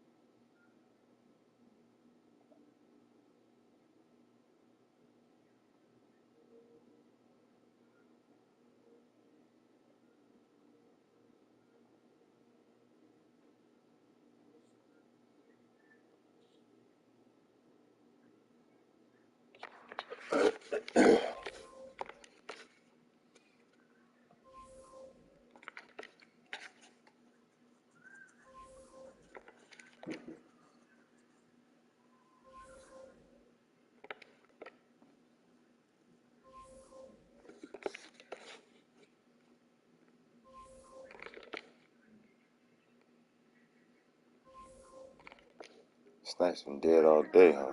Celebrate the 4th in style, then choose a new Ram 1500 where power, durability, and style all combine perfectly. Or unleash your spirit and adventure in a new Jeep Compass. Feel the thrill of a new Dodge Charger or Challenger. Or experience luxury and comfort in a new Chrysler Pacifica during the 4th of July sales event. Get up to 10% off MSRP on a new Jeep Compass or Ram 1500. Cheap too, huh? Visit your local dealer today. Hurdle. It's an interesting guy. He's 27, doesn't bring too much to the table, but he's a good passer, good inside scorer, decent defender. Toronto is in a little bit of that Chicago Bulls territory where they're in the middle of the probably between 7th seed and 10th seed in the Eastern Conference. They're not good enough to compete for a championship. They lost Fred VanVleet. Toronto Raptors, I like the player. Toronto Raptors what they're doing or showing. lost Fred. Cam Johnson, I think, is a really good young player. You can either flip him for another asset or to get maybe a Damian Lillard, although I find that to be highly unlikely. I don't know why Dame would want to go to Brooklyn. Or if you want him to be a young building block, he can be that good defender, three-point shooter. Tracy Jones to San Antonio, an affordable point guard when they needed it. Gabe Vincent, 3 years, 33 to the Los Angeles Lakers. Utah Watanabe, this was set to be a very Kevin Durant move. They played together with the Brooklyn Nets, and if you leave him open, he can make you pay. Vincent D'Lo, going to be your backcourt for the Lakers this upcoming season. Jake Milton to the Minnesota Timberwolves, 2 years, 10. Herb Jones, for a bit, I thought maybe his future was in Dallas, New Orleans, because I wasn't sure if they were going to give him a contract extension. 4 years, 54 for a very, very good defensive player. Josh Richardson, back to Rolly, you see, 2 years, 6. Rudy Hachimura, 3 years, 51. He played so well down the stretch for Los Angeles. And the fact that the Lakers flipped Kendrick Nunn for him, highway robbery by Rob Pelinka. And then Kevin Love here, let's just talk a little bit about the Miami Heat. They could get Damian Lillard, but they needed to bulk up their depth, and I feel like they've been able to do that. Thomas Bryant no longer now giving minutes to Zeller, that's a pretty solid movement for you. Yeah, outside of the breaking news that Damian Lillard has selected to trade, and according to Sam Sarania, its preferred destination is the Miami Heat. They have done a very solid job at filling 3 roster spots on vet minimum deals. And Thomas Bryant, Josh Richardson, external free agents that will sign at the minimum, and then you've got Kevin Love re-signing on a 2-year deal. But something to note, Josh Richardson and Kevin Love both have player options after year 1. Richardson, though, the most interesting note for him is that he had better offers financially from the Minnesota Timberwolves, from the Boston Celtics, but Eric Spoelstra called up Jay Rich and said, hey, we got a big role for you to come here and contribute to a good winning basketball team. Bet on yourself, and then if you want that free you get next year, you can with that player option. Fred VanVleet, we knew the Rockets had more than $60 million to spend in NBA free agency. 43 mil per.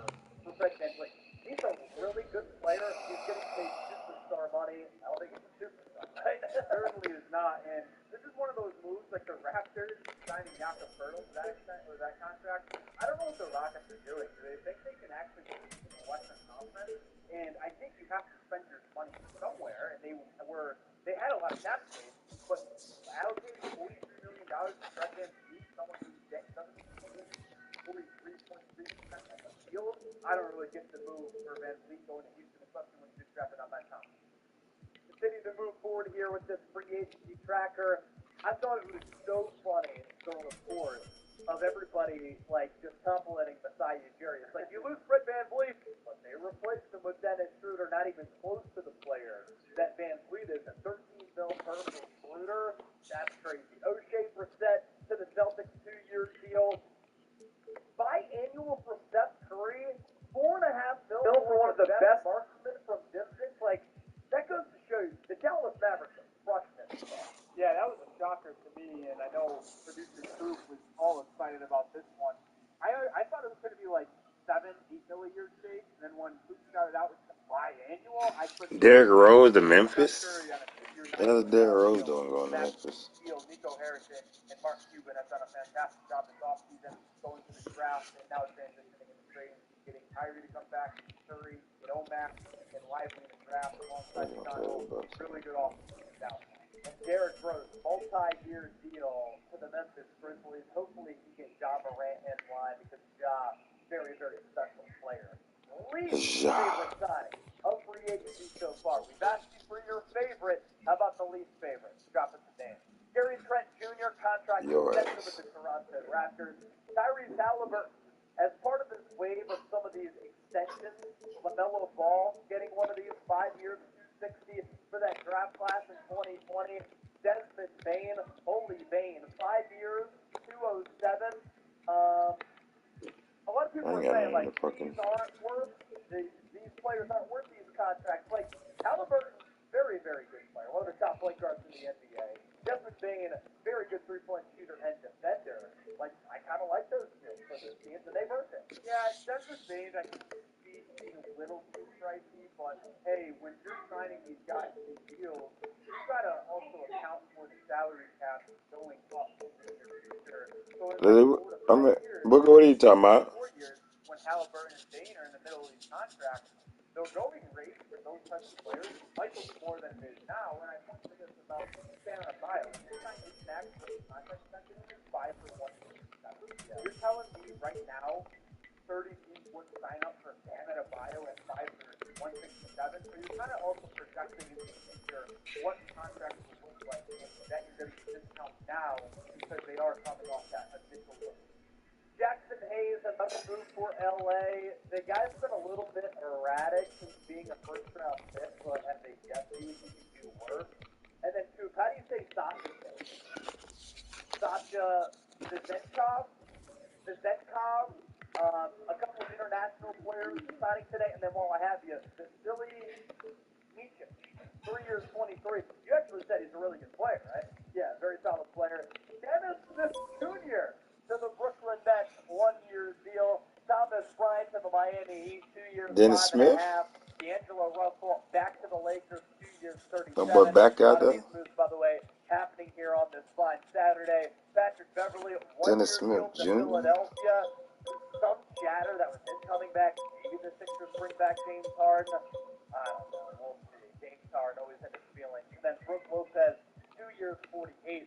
He gets more than Vooch. He gets more than Hurdle. He gets the most money as of right now among all centers so far in free agency, right? Yeah, this is the one I was a little off on an annual money perspective. I thought it was going to be closer to $15-18 million per year. It's a 37-year-old. I understand it's going to be a short-term contract to go off the block, but I did expect. You know I have the money lower side because of in Elijah's room coming off a pretty serious with my card. Yeah. Would that card perhaps to work if I can buy something? No. No. What about the ones that I use on my tablet? No. The card you had only works. I was gonna ask if I could buy 100 books. That's it. No, you don't need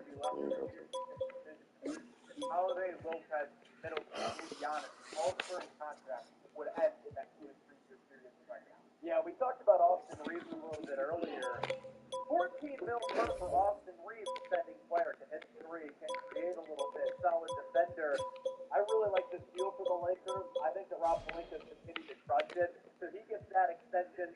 And then just like the Desmond Bain extension, Tyrese Halliburton extension, this is kind of like that rookie back, right? The 5-year, the 260 for LaMelo Ball. This is the same exact deal that Tyrese Halliburton got. I think it's inevitable that probably LaMelo Ball is going to try to demand trade in about a year or two if things continue to go awry in Charlotte. Another reminder, subscribe to the show. We are 500 people away from 343,000 subscribers. What? Join the movement here at Chat Sports. We're going to continue to crush it and give you informative, entertaining, insightful analysis. So hit that sub button right now. Latest on Dame. Let's get to the latest here on Damian Lillard. A lot of updates on this front all throughout the day. Chris Haynes got it started here this morning at about noon Eastern, and then for us in Dallas it was this morning just before 11 o'clock a.m. that the Portland Trailblazers superstar Damian Lillard has finally requested a trade. Finally ripped the Band-Aid off. He met with management last week. The consensus was from him and management they were going to try to continue to build a championship team around Damian Lillard, which they failed to do and never have done. I think this is the best outcome for Dame. I think it's the best outcome for the NBA. This guy has been hidden in the Pacific Northwest. When we've seen some of those playoff games, he's gone bonkers. But to see him for an iconic brand, potentially, for contender, and a team that has a realistic shot of winning a championship, people are finally going to realize the special player that Dame is, the gamer that he is, and the fact that he's one of the best offensive players that we've ever seen. Yeah, I mean, unless you're a Portland Trailblazers fan, the Blazers aren't on national TV too often. They're more of a league pass special team. You get to watch how electric Damian Lillard is. And I think a lot of NBA fans realize how good Dame is. But I don't know if they realize how good he can be when contributing to a winning basketball team. And as Rose reported shortly after the news broke of Dame requesting a trade, he mentioned the Heat, Clippers, and 76ers as three teams will have interest in Damian Lillard. And all three of those teams, if traded to Damian Lillard, will immediately become title contenders. And the national public will get to see Dame on national TV a lot, and they'll get to see him potentially fight for an NBA championship, where he really never had for Portland. The farthest he's ever made it is in 2019 in the Western Conference Finals when they lost to the KUS Warriors team. And I think it was, 4 games? So Damian Lillard is going to finally be able to impact a winning basketball team this upcoming season when he's no longer in Portland. Yeah. Yeah, it's a fascinating story here. Where will Damian Lillard play next season? Let us know. I think it's going to be the Miami. I think the Miami makes the most sense. That's where Damian Lillard reportedly wants to go. Although the Shelburne is talking about the San Antonio Spurs entering the equation, but that literally makes no sense, right? Because think about it from the standpoint, why does Dame want out of Portland? He's not a championship contender. He wants to chase the ring. He wants to play on the big stage. San Antonio Spurs, while they have some good teams, Sheldon Johnson, Victor Wembanyama, they're not ready to compete for a championship. So for me, it would be a lateral move for Damian Lillard. So that trade has not happened yet. A trade did just happen earlier this afternoon. Obi Toppin going to the Indiana Pacers. Knicks receive 2 second-round picks. And this is a guy in Obi Toppin who was clashing with Tom Thibodeau. They drafted him inside the top 10. Could have had Tyrese Halliburton, and they only get 2 second-round picks back for a player who they drafted inside the top 10. That's pretty brutal. Yeah, you talk about the 2020 draft, and futures LaMelo Ball, Anthony Edwards, and Tyrese Halliburton instead of Dame. Well, Anthony Edwards is the last one to get it out of those 4 guys I mentioned. And I assume they'll also get the 5 back like LaMelo and Halliburton, where you're sitting there in the New York Knicks. I know Obi Toppin. They bypassed Tyrese Halliburton. They bypassed Desmond Bain. There's not a lot of Bain going in the 20s. And now just a couple of years later, they're trading against these Pacers for 2 second-round picks. And I actually like this move from the Indiana side of things. I don't know what his role will be in Indiana, but he may be a little bit of a flyer on Obi Toppin, only 10 second-round pick. And I believe only market training on him now, has mentioned that when Obi Toppin started this season and played 30, 20 minutes without Davis Mangle in the lineup, it wasn't often, but when Obi Toppin was in that starting lineup, he was averaging 20 points a game, shooting 40%. What's going on, Clyde? 45% from the field. So Obi Toppin's lack of ability impact player in a larger role, not relegated to that spot-up three-point shooter and the alley-oop guy that he was off the bench in New York. Obviously, Obi Toppin and Tom Thibodeau had a pretty big falling out during that postseason run. He wasn't supported to do that, so they end up flipping him for a couple second-round picks. Indiana gets the flyer, probably a backup power forward. They took Darius Walker with that 8th overall selection in the NBA draft. I assume he'll start at power forward alongside Miles Turner. So you got Obi Toppin coming off the bench. Yeah. It's interesting, too. I don't hate what Indiana is doing.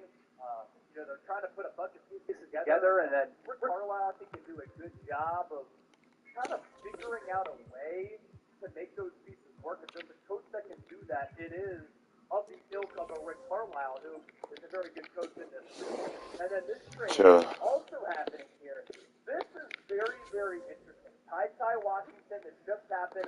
Usman Garuba, who I thought was going to be a part of the Houston Rockets core, very, very good defender who a couple of years ago played for Real Madrid, and the Hawks also getting draft compensation. So Atlanta traded away John Collins, solid defender. They get Garuba, who can guard multiple positions, and we'll see what the Rockets get back. I think this is just a byproduct of Houston maybe trying to just like declog the roster a little bit, I guess. Yeah, and I actually really like this move for Atlanta. You don't know what they're spending back, but one of the biggest needs for the Hawks was a backup guard that can come off the bench and provide defensive ability. Because you've got DeJounte Murray, who apparently they're giving calls on. They're not going out and shopping them, but they'll pick up the phone and answer. Then you got Trey Young, but they had no depth in that backcourt. Ty Washington, a former first-round pick, a Kentucky guard. They usually work out. He hasn't really done much so far, but he'll be able to come off the bench, provide some defense, and be that backup guard the Hawks have needed. And you mentioned Garuba, who is a high upside guy. You never know what he's going to do in Atlanta. They moved on from John Collins, as you mentioned. Maybe he finds in to get a decent role in Atlanta. You know, the interesting part of this rookie stage is what the Houston Rockets are up to. They just traded 2 former first-round picks and draft compensation to Atlanta to get off these guys. Yeah. Why are they clearing roster space, and why are they clearing more cap space, even though they had the second most cap space? The Spurs had the most at 25. The Rockets have the second most at 23. I'll go full 29 after the deal is pretty cool, let you know. Go full Brian Windhorst on you. Why is Houston trading roster space and cap space? What do they have up their sleeve? The chicken broth. Ooh, interesting. I didn't really put that together. Fred VanVleet? Interesting. Arthur, Jalen Green is a salute door on defense.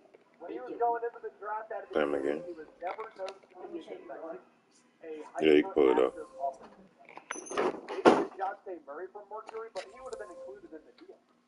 Unless Goofy says Dylan Brooks. Get that in later. Sure, I know there's been a lot of rumors for Dylan Brooks, but they wouldn't have needed to clear cap space to do that. They already had cap space to sign Dylan Brooks. He wasn't going for 28, 25. So, oh man. Mo Wagner, Orlando Magic, 2 years, 16. Yeah, but to finish on the Rockets, maybe they do go out and get a James Harden. Now you've got a tree in that backcourt of Amen Thompson, the 4th overall selection. You got James Harden, President Lee, and maybe the Rockets are up something. But yeah, you mentioned this re-signing for the Orlando Magic. Mo Wagner, the brother of Franz Wagner, the standout player on the Orlando Magic. So the Wagner brothers are staying in Orlando. Magic, interesting team, signing Joe Ingles. I don't really know what they're up to. They're probably not going to compete this next season once again. So Paulo Banchero, Ron Wagner, Jalen Suggs maybe stays put, Markel Fultz, Cole Anthony. It's an interesting roster, so we'll see what happens over there in Orlando. Yeah, next player to sign in free agency, who's it going to be? Let us know down in the comment section here. Be sure to let us know. Yes, please. Next player to sign in NBA free agency, get that comment section. Yeah, they'll do that. Here. We appreciate everybody for watching. We have a great audience today for day 2 of free agency with not that much real action happening. 27,000 people have tuned in throughout the day. Almost 2,000 people watching live right now. Watch time fantastic. Super chat at 514. Yay! All right, what we're about to do here, we're going to go through all the moves that have happened once again in free agency. Dame latest, Austin Reeves, LaMelo Ball, all of that. We're going to send the show on loop. When something big happens, we will be back. In the meantime, for our coverage, KC and Nick Roloff coming right at you. Couple of signings to get caught up on as we were going through the NBA free agency tracker there. Chase Senior here with you. Appreciate everybody for still hanging out with us here, day 2 of NBA free agency coverage. Yeah, people always ask. Sports. Isaac DeCero is still here, probably. Henry, K6R, JB, Zalaki, Jarrell, T-Money, and Bill all hanging out still in that comment section. We do appreciate that. As for some of the signings that did transpire, as I was just introducing real quick, Jay Crowder going back to the Milwaukee Bucks. I thought this was pretty interesting because he was out of the Milwaukee Bucks playoff rotation, and now he is returning to the team where he didn't play. But of course, the Milwaukee Bucks bringing in Adrian Griffin as their new head coach. Used to be Nick Nurse's right-hand man with the Toronto Raptors, and maybe Jay Crowder got some assurance that he was going to be a part of that playoff rotation. Dwight Powell going back to the Dallas Mavericks. I like this. Now, Dallas does have a lot of bigs who are currently occupying People just trolling, bro. the center roster. Houston nearing a deal with Dylan Brooks, we're being told. And Dwight Powell going back to the Dallas Mavericks. 3 years, $12 million deal. $4 million per. And producer Coop, diehard Mavericks fan. I don't respond to none of it. Them to tap into that mid-level exception. I like it. This guy's a really, really good player. And you look at the Mavericks centers currently. Rashawn Holmes, they traded for on draft night. Derek Lively, they drafted. Dwight Powell, JaVale McGee. You have to imagine that JaVale McGee at some point is going to get traded. And they need to open up another roster spot. You're not going to have that many centers on the team. Plus, he's making a lot of money. If the Suns trade DeAndre Ayton, could JaVale McGee go back to Phoenix where he did play well Like I have a what? years ago? That could make some sense there. Oh, what you said? Mommy, I think it's the name saying, oh my gosh, Powell needs to go. Well, he is back on a 3-year, $12 million contract. And the Dylan Brooks details are now being released here. Rockets No, I don't even like animals. Dylan Brooks. Houston has been lining up trades around the league and could I turn got kids. into a sign-and-trade with Memphis. So, could be a sign-and-trade Dylan Brooks from Memphis to the Houston Rockets. Obviously, we've been talking about that a lot here on the show, that Brooks was most likely going to go to Houston. There was so much chatter about that over the last few days leading up to NBA free agency, as well as really the last couple of weeks, and a lot of people soured on him after how the season ended in Memphis. He called out LeBron James, didn't play well, couldn't hit a three, then he failed to talk to the media, and that's just never a good look. But for a team like Houston, money to spend, they spent a lot of it on Fred VanVleet, $43 million per year, and now so they're going to bring in Dylan Brooks. As soon as we get those details, again, it might be that sign-in trade. We'll relay those to you. 14 points per game, 3+ rebounds, 2.5 assists, almost 40% from the field. If he can shoot three, playing good defense, he does bring. What do you want, man? Could be a good acquisition. What do you want? Why you want to come here bothering me? Get out of here. Close my door. Yeah, that's fine. And as we go through these teams, too, we can kind of go through what the moves that they did. Yeah, that's for it. Kevin Costello, LA needs to trade LeBron for Dame. Come on now, that's not going to happen. Now, Warriors must sign a big. We're going to talk about the Warriors here in just a little while. We're also going to go through all of our free agency trades, and we're going to do a mailbag. So, time to get those questions in. Hashtag NBA or Yeah, that'd be nice. Featured on an upcoming mailbag here. I don't know. I doubt he leaves Phoenix, though. There's enough that has happened so far in free agency where we can start to field some questions from the audience.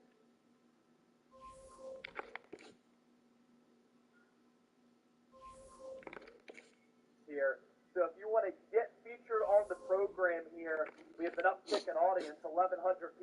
watching live, use the hashtag NBA or Super Chat to get featured here on the show. That is hashtag NBA or Super Chat. You can literally ask me anything that you want. And the next Super Chat that comes in, I get to pop a happy mom. Not a happy dad, a happy mom, which is right here to my right. I've never tried these, so whoever sends in a Super Chat of any value here, I'll finally be able to try one. I'm looking forward to that. So coming up here, free agency grades. We're going to talk some Golden State Warriors as well because so many people are asking us about the Warriors in the comment section. And then we'll also do that aforementioned mailbag as well, where we can start to take some of your questions. Only YT. How about this username? I just farted. Pretty good. Daniel, Dara, Only, Scott, Cooley, Koo, Isaac. In the house right now. I'll take a sip of water and then we'll start these free agency grades.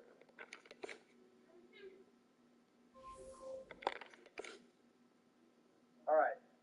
2 days into NBA free agency, break down some grades live here on NBA Now. I'm Chase Senior. 44 likes away from 800. We better be a...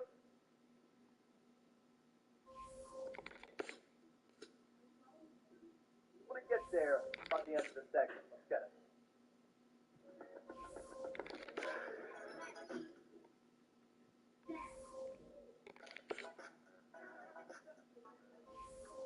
All right.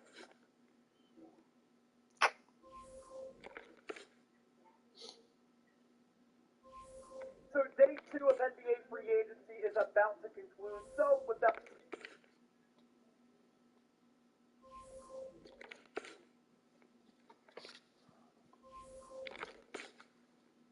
further ado, it's time to hand out our NBA free agency grades. You're watching NBA Now by Chat Sports. I'm Chase Senior. No matter where you are, how you're tuned in, as we have people watching from all across the globe, we appreciate you for making today's show a part of your day. We're going to go alphabetical order here, so sit back, hang out with us, and if you disagree with me about these grades, you can let us know down in the comment section here. Let's start with the Atlanta Hawks. Our free agency grade for Atlanta, a B-. Day 2 of free agency, they did make a trade that I really, really like, getting Ty Washington, former first-round pick, back from the Houston Rockets, as well as Usman. Fuckers, I've been skipping so much for. Garuba, who's a really good defender. A couple of years ago, played for Real Madrid overseas. This is a player who immediately is going to be able to impact a Hawks team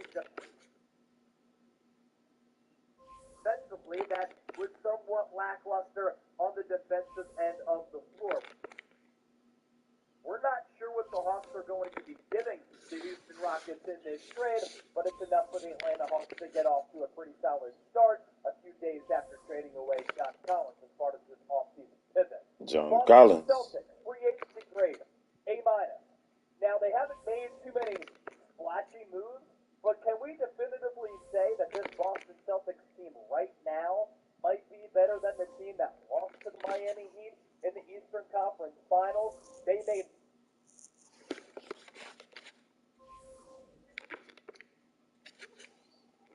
this trade back a couple weeks ago, bringing in Kristaps Porzingis, 2023 first-round pick, 25th overall, and a 2024 first-round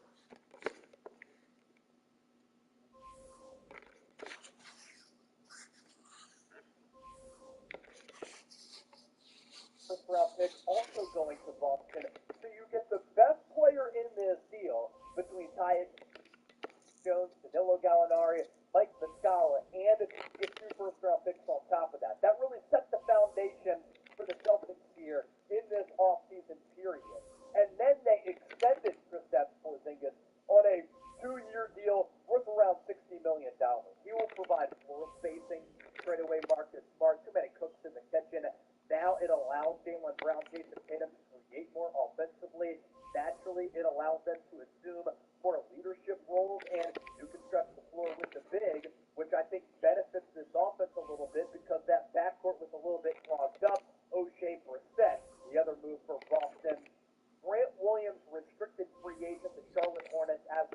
now thinking about offering him an offer.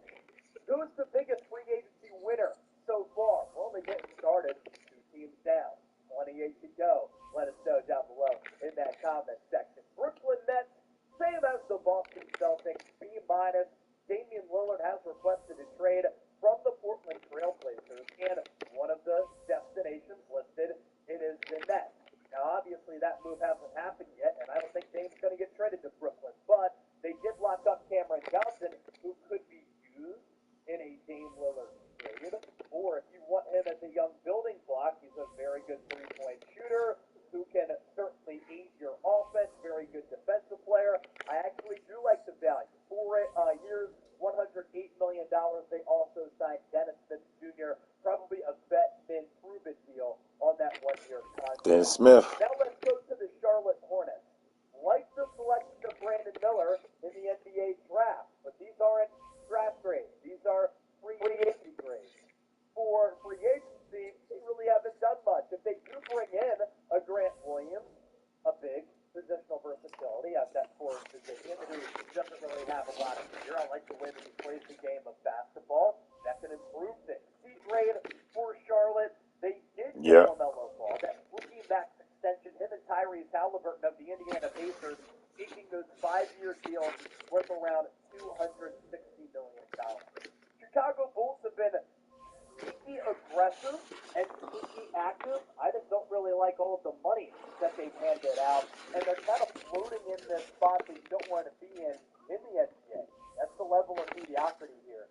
C+. Kobe White, $40 million over 3 years for him. I think that's a little bit too expensive. I think they should invest in Ayo Dosunmu, who was really good his rookie year, somewhat disappointing in year 2. Kevin O'Connor of the Ringer said something I really liked the other day in saying that he thinks Ayo, who won a championship at Morgan Park, shout out to Chicago, won a Big Ten tournament championship while at the University of Illinois, helped turn around the Fighting Illini, winning player, could have an impact with his next team like Bruce Brown did this past year with the Denver Nuggets, and then Javon Carter, 3-year, $20 million deal. It's been unfortunate the injury that happened to Lonzo Ball, because that has really derailed the Bulls to a certain degree. Were the number 1 seed in the East prior to that Lonzo Ball injury, and now they're just kind of in that middle zone. Cleveland Cavaliers. Let's go B+ for Cleveland here. This is a team with a young core, Darius Garland, Donovan Mitchell. If they don't trade one of those 2 players, but they've rounded out here. Harris LeVert, 2 years, 32. George Niang, 3 for 26, and Max Strus, 4 years, $63 million as part of the sign-in trade. What's obviously the theme here for Cleveland, getting shooters outside of Donovan Mitchell and Darius Garland. This is a team that is going to score a lot. And they defend that all. You have Jared Allen, you have Evan Mobley. That'll certainly help that rim protection. I love what the Dallas Mavericks have been able to do throughout the first 2 days. And this goes back to what Nico Harrison and Jason Kidd and Mark Cuban did during the NBA Dallas, when they drafted Derek Lively, who probably isn't going to be an impact player in year 1.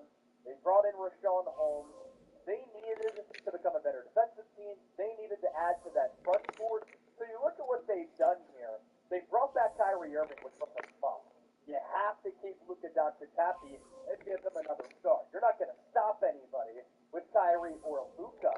And it's not like Rashawn Holmes is the best defensive player. I'd like to see them bring in another wing. But it's the value of some of these deals for Steph Curry as well as Dwight Powell. Dwight Powell, good, backup big. He's kind of that blue guy, head of the Players Association for the Dallas Mavericks. Steph Curry on the biannual, one of the best three-point shooters in the NBA. He returns to Dallas, $4.5 million per year for Steph Curry. That's a steal. And if Kyrie Irving can stay on the floor and not go erratic and crazy on it, 3 for 126, not terrible there either. Thanks to our friends at Fanatics. We have some great deals to tell you about all the time. And today, NBA jerseys. Dwight Powell. At chatsports.com/NBA jerseys. We're filtering through a lot here. Steph Curry, LeBron James, Jason Tatum, Luka Doncic. You can get jerseys for any of these players, any of these teams. These are just a few of the versions that are available. Check out more of them at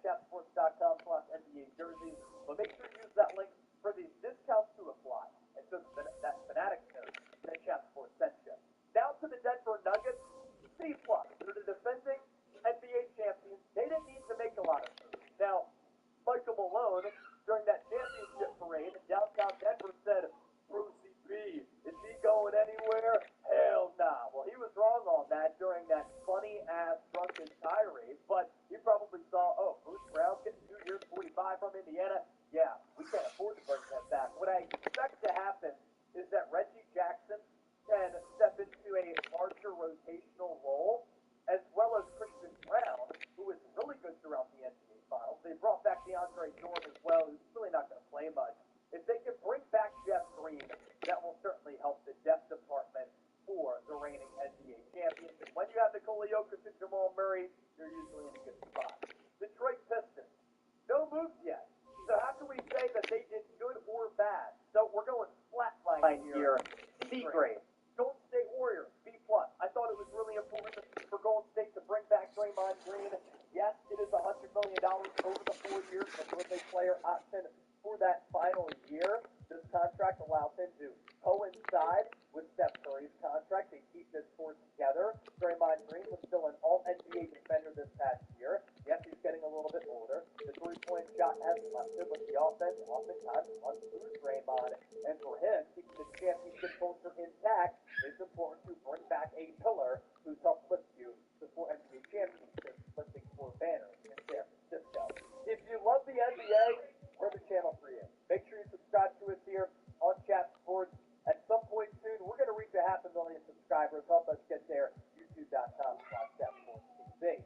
This news just coming in moments ago from Shams Charania that the Houston Rockets nearing a deal with Dylan Brooks. Houston has been lining up trades around the league, could turn Brooks into a sign-and-trade with the Memphis Grizzlies. They're going to pay a lot of money to him. It was all too predictable. They gave the bag to Fred VanVleet. They're going to give him about $43 million per year. This is for Fred VanVleet. Guy went to Wichita State and was doubted coming out of the college ranks, with an NBA championship with the Toronto Raptors as a critical piece back in 2019 alongside Kawhi Leonard, Kyle Lowry, Pascal Siakam, with Nick Nurse as the head coach. If the cash in 3 years, 130 for a team that had more than $60 million in cap space. That's good for him individually, but for Houston, it's a lot of money to give a guy who is a good player, but you're paying him great player money on the positive note, it's a short-term contract. That trade that we talked about earlier with the Atlanta Hawks, we'll see who the Rockets are giving away, and maybe a player could be included here to open up some financial space for that Dylan Brooks contract. Indiana Pacers, be great. Rick Carlisle, I'm interested to see what he is going to be able to do with this team that now has some intriguing players in general and some intriguing young players. Bruce Brown, 2 years, 45, gets a ton of money, but there's a team option for that second year. So it pretty much could be a 1-year deal for Bruce Brown if he doesn't play well. He helped the Nuggets win that NBA championship. Energy coming in off the bench, can hit some threes, he can defend, run the floor, and then Tyrese Halliburton, like LaMelo Ball, signing that rookie max, checking in at 5 years, $260 million. The Indiana Pacers also making a trade on day 2 of free agency. Obi Toppin to Indiana, another young team, didn't work out in New York, and all they had to do, and all they had to give up for a player with pedigree, 2 second-round picks for a very, very good athlete. Los Angeles Clippers, free agency grade, TBD, haven't done anything, right? They could trade for James Harden, but as of right now, Steve Ballmer, surprisingly silent. Los Angeles Clippers, A+. Lakers, excuse me, from the Clippers to the Lakers is what I meant to say. Thank you, Jack, for getting in my ear and saying, hey, you're an idiot, come on. Los Angeles Lakers, A+ grade. What Rob Williams has done at NBA trade deadline has been great. He traded away Russell Westbrook. The roster construction at the deadline. Rui Hachimura, Jared Vanderbilt, Malik Beasley, D'Angelo Russell. It made that team decent. It made the team have more synergy. That's why the Lakers were able to make that run to the Western Conference Finals.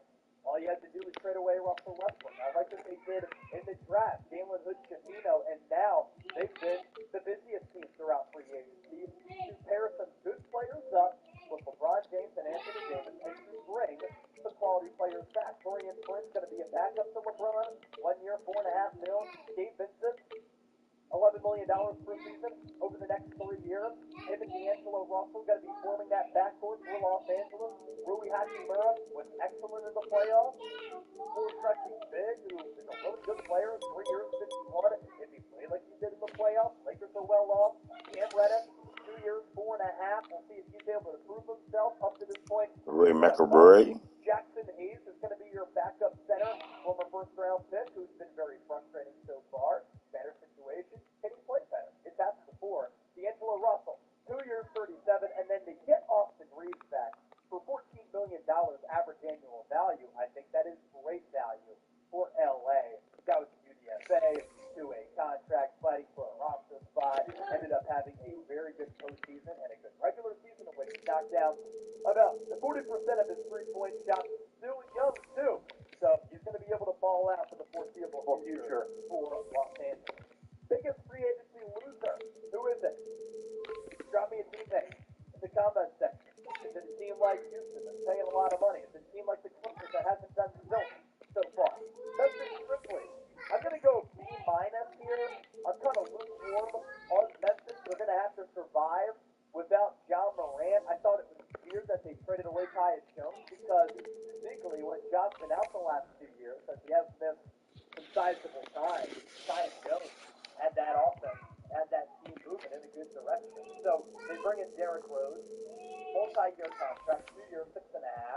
Is he going to be able to give you some productive minutes? Maybe. And then Desmond Bain, another one of those rookie extensions, 5 years, 207 for the sharpshooter out of TCU, is also a very good defender. Miami Heat, A-, and this could obviously change with Miami because if they trade for Damian Lillard, obviously, their grade certainly increases. I have Jack talking to me right now. With the trade conversions that would send Damian Lillard to the Miami Heat, Portland has the goal of finding a third team for Tyler Hero. Crazy to me, right? Because Tyler Hero is one of the players that you want back if you're Portland. They're going to appease Damian Lillard and send him to the destination that he wants to go to just because he's been loyal and not get the best deal back. How do you do that? That's business malpractice. For the Heat so far, Josh Richardson, he returns to Miami, 2 years, 6. Kevin Love, 2-year deal. Surprised 2 years, honestly. And then Thomas Bryant. No more than stellar backup minutes behind Bam Adebayo. That can only be a good thing. Milwaukee Bucks. A. Bring back Chris Middleton. You brought back Jay Crowder. This is a team that, once again, is going to have an opportunity to compete for an NBA championship.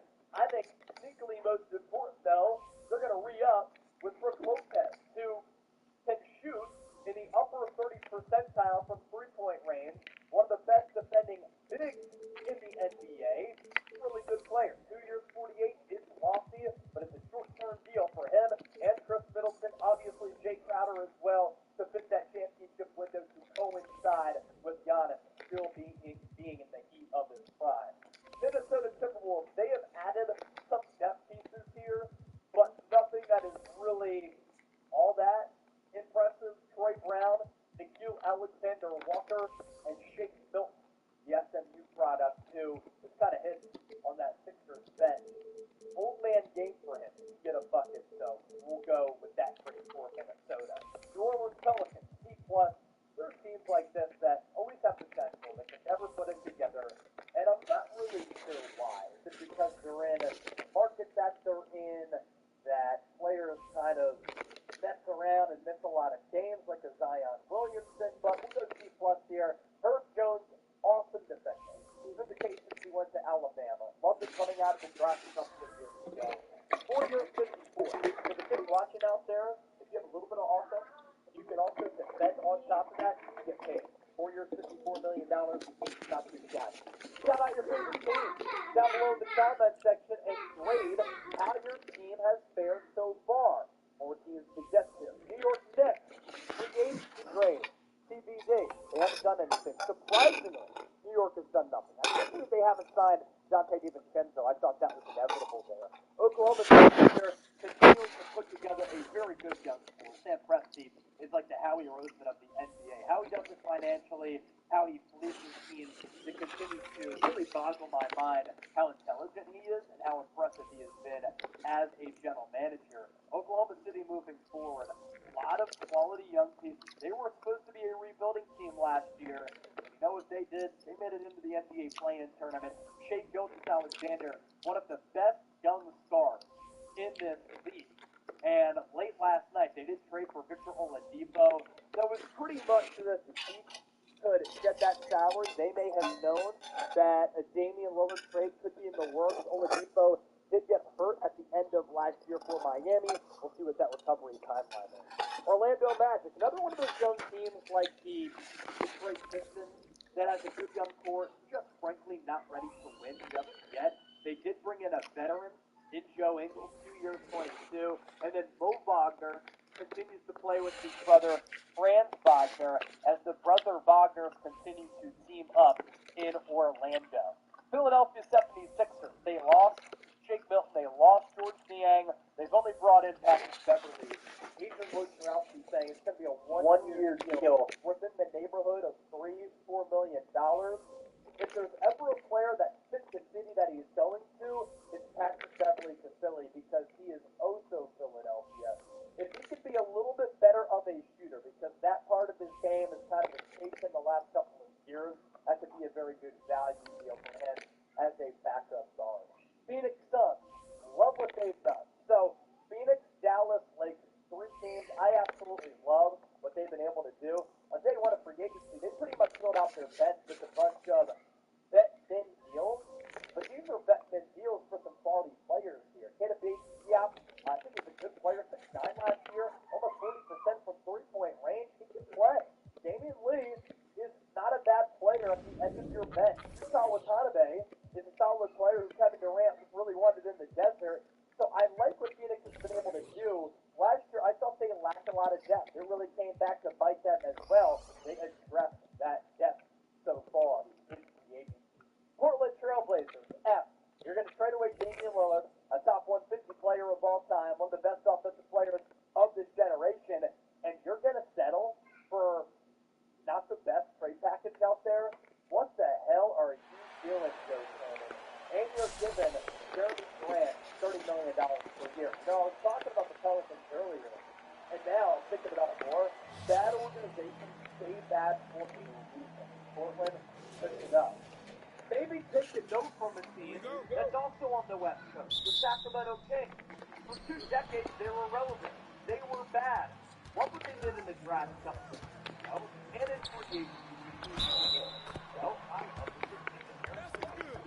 this year as well. B plus for Sacramento. They also re-signed Harrison Barnes. You can add that to the Kings free agency tracker. Trey Lyles, who can shoot that 3 ball. Then they bring over an international player, Sasha Zezetkov, I believe is the pronunciation there. 3 years, 20. Another player in that front court.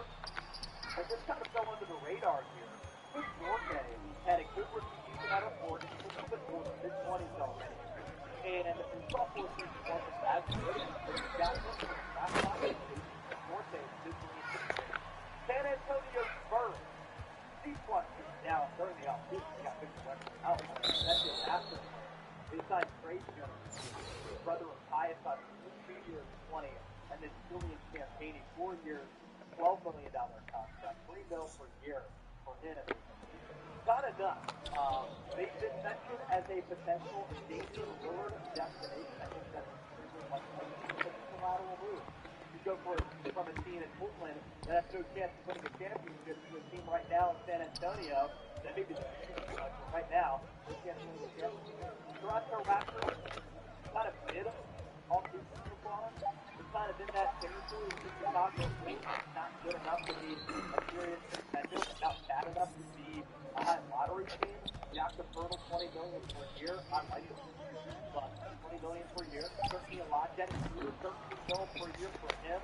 It feels as though that was a desperation move to make up for Fred VanVleet and then Gary Trent Jr. signing a contract extension after opted in with the Toronto Raptors. Utah Jazz, the team's in a good spot. Look, if you're from Utah, they haven't done anything. Don't get panicky over the Jazz getting a C-minus grade. That team is headed in the right direction. What is wrong with you, Kurt? Let me get the Wizards a shout out. You know, the new regime comes over from the Los Angeles. Oh my God. I like what they've done with the trades of those players, some of the value that they got back right away. I didn't like the value that they received for those 2 borderline stars. You make the argument they're not stars. But then, if it came to your idea, the value is a little bit better, and it's for the agency, they've done some nice things. Now, they're not going to get with the league pass, sure. Top 8% shut. Going 4% shut. Tyus goes in that backcourt at one side for him. And Kyle Kuzma, by the way, signing with the Wizards, 3 times, 4 years, 102. They also traded away Monte Morris for a second round pick and a year, $10 million trade exception. They headed back to the capital in that trade with the Detroit Pistons. So that right there, our NBA free agency grade through the first 2 days of it. For several hours for both days of free agency. Here. What do you think of my your F? Let me know. Thanks for watching.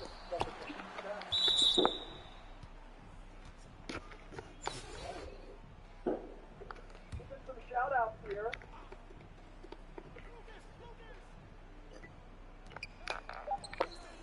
Juju, he's not a culture guy. Uncle Looney, Scott Peterson, elephant in the room, and chat from yesterday.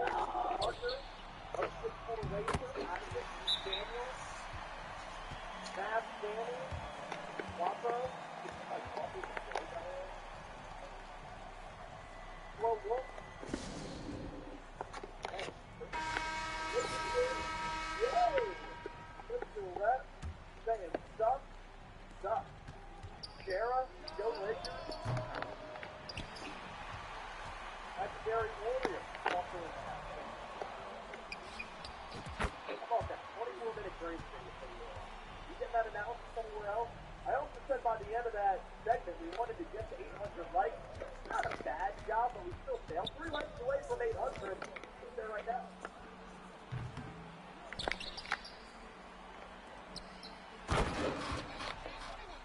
Hello from Denmark from Andrew. What's up, Andrew? For the concert, I'd like to get the chat. I have for Denmark. We also had a super chat that came in. It was a $5 super chat, and I said the next super chat that came in, I was going to be able to track my first happy mom, not happy dad. Don't do it. Wow, that's good. This is all I'm done. Bradley, hi, look at you saying, Jack, I do feel everybody wants to let us know where they are. We have a couple people like, hey, I'm watching this here. Wiz, hello, I'm Wiz from the Philippines. Remember me? Wiz! AFL Blue, or AF Blue, excuse me, 82. First disappointing for not forcing a quick for Austin Reed. Next step for them was AF Blue, Austin Reed. The Lakers wanted to do everything, and that's exactly what they did. So, I would not San Antonio. Austin Reed really wanted to do that. All right, so some of you have a lot of questions. If you want your questions answered, you have to use the hashtag NBA or Super Chat to get your questions, your comments, your hot takes, or opinions featured on our mailbag. Hashtag NBA, Super Chat to get on the show. Rocket Monkey, I love Chat Sports. Rocket Monkey, Tucson, Arizona guy. That's where Jack's from. Ralphie, using that hashtag NBA. If you like Ralphie, the reason for that is, you see all the comments that come in here as we've been live on Chat Sports for 5 hours. It just allows producer Jack, who's been crushing it, trying to stay along, to go through all of those questions and filter through them and just pick the best questions instead of all of the comments that go through. So, we're going to come your way right now.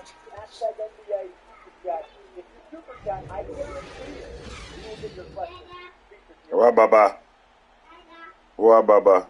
What's up? Welcome in. Let's do it. You're watching NBA Now by Chat Sports. I'm Jay Senior. Coming up on today's show, we're 2 days into NBA free agency. Day 3 is here, and there's a lot of questions that the audience has for us because there are some interesting players still out there on the free agency market. AF Blue starts us off with the $5 donation. We so appreciate that, my brother. Spurs disappointing for not forcing a poison pill deal for Austin Reeves. Next steps for them. I think for San Antonio, there was some of that chatter about Damian Lillard. Doesn't make sense. It's a lateral move, right? Dave can't win a championship with Portland. He wants out because of that. Why would he go to San Antonio that's not ready to compete? Playing alongside Victor Wembanyama for that great fan base, that great organization, for one of the greatest coaches of all time, and Greg Popovich, is appealing.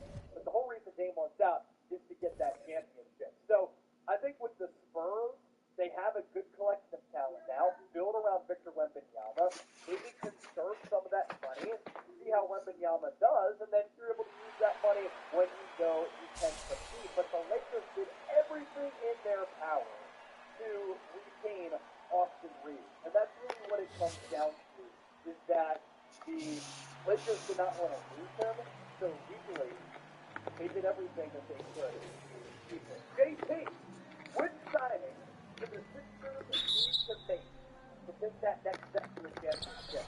Well, the next move that they have to figure out, James Harden trade, and do you trade them? At this point, I wouldn't be shocked if James Harden returns.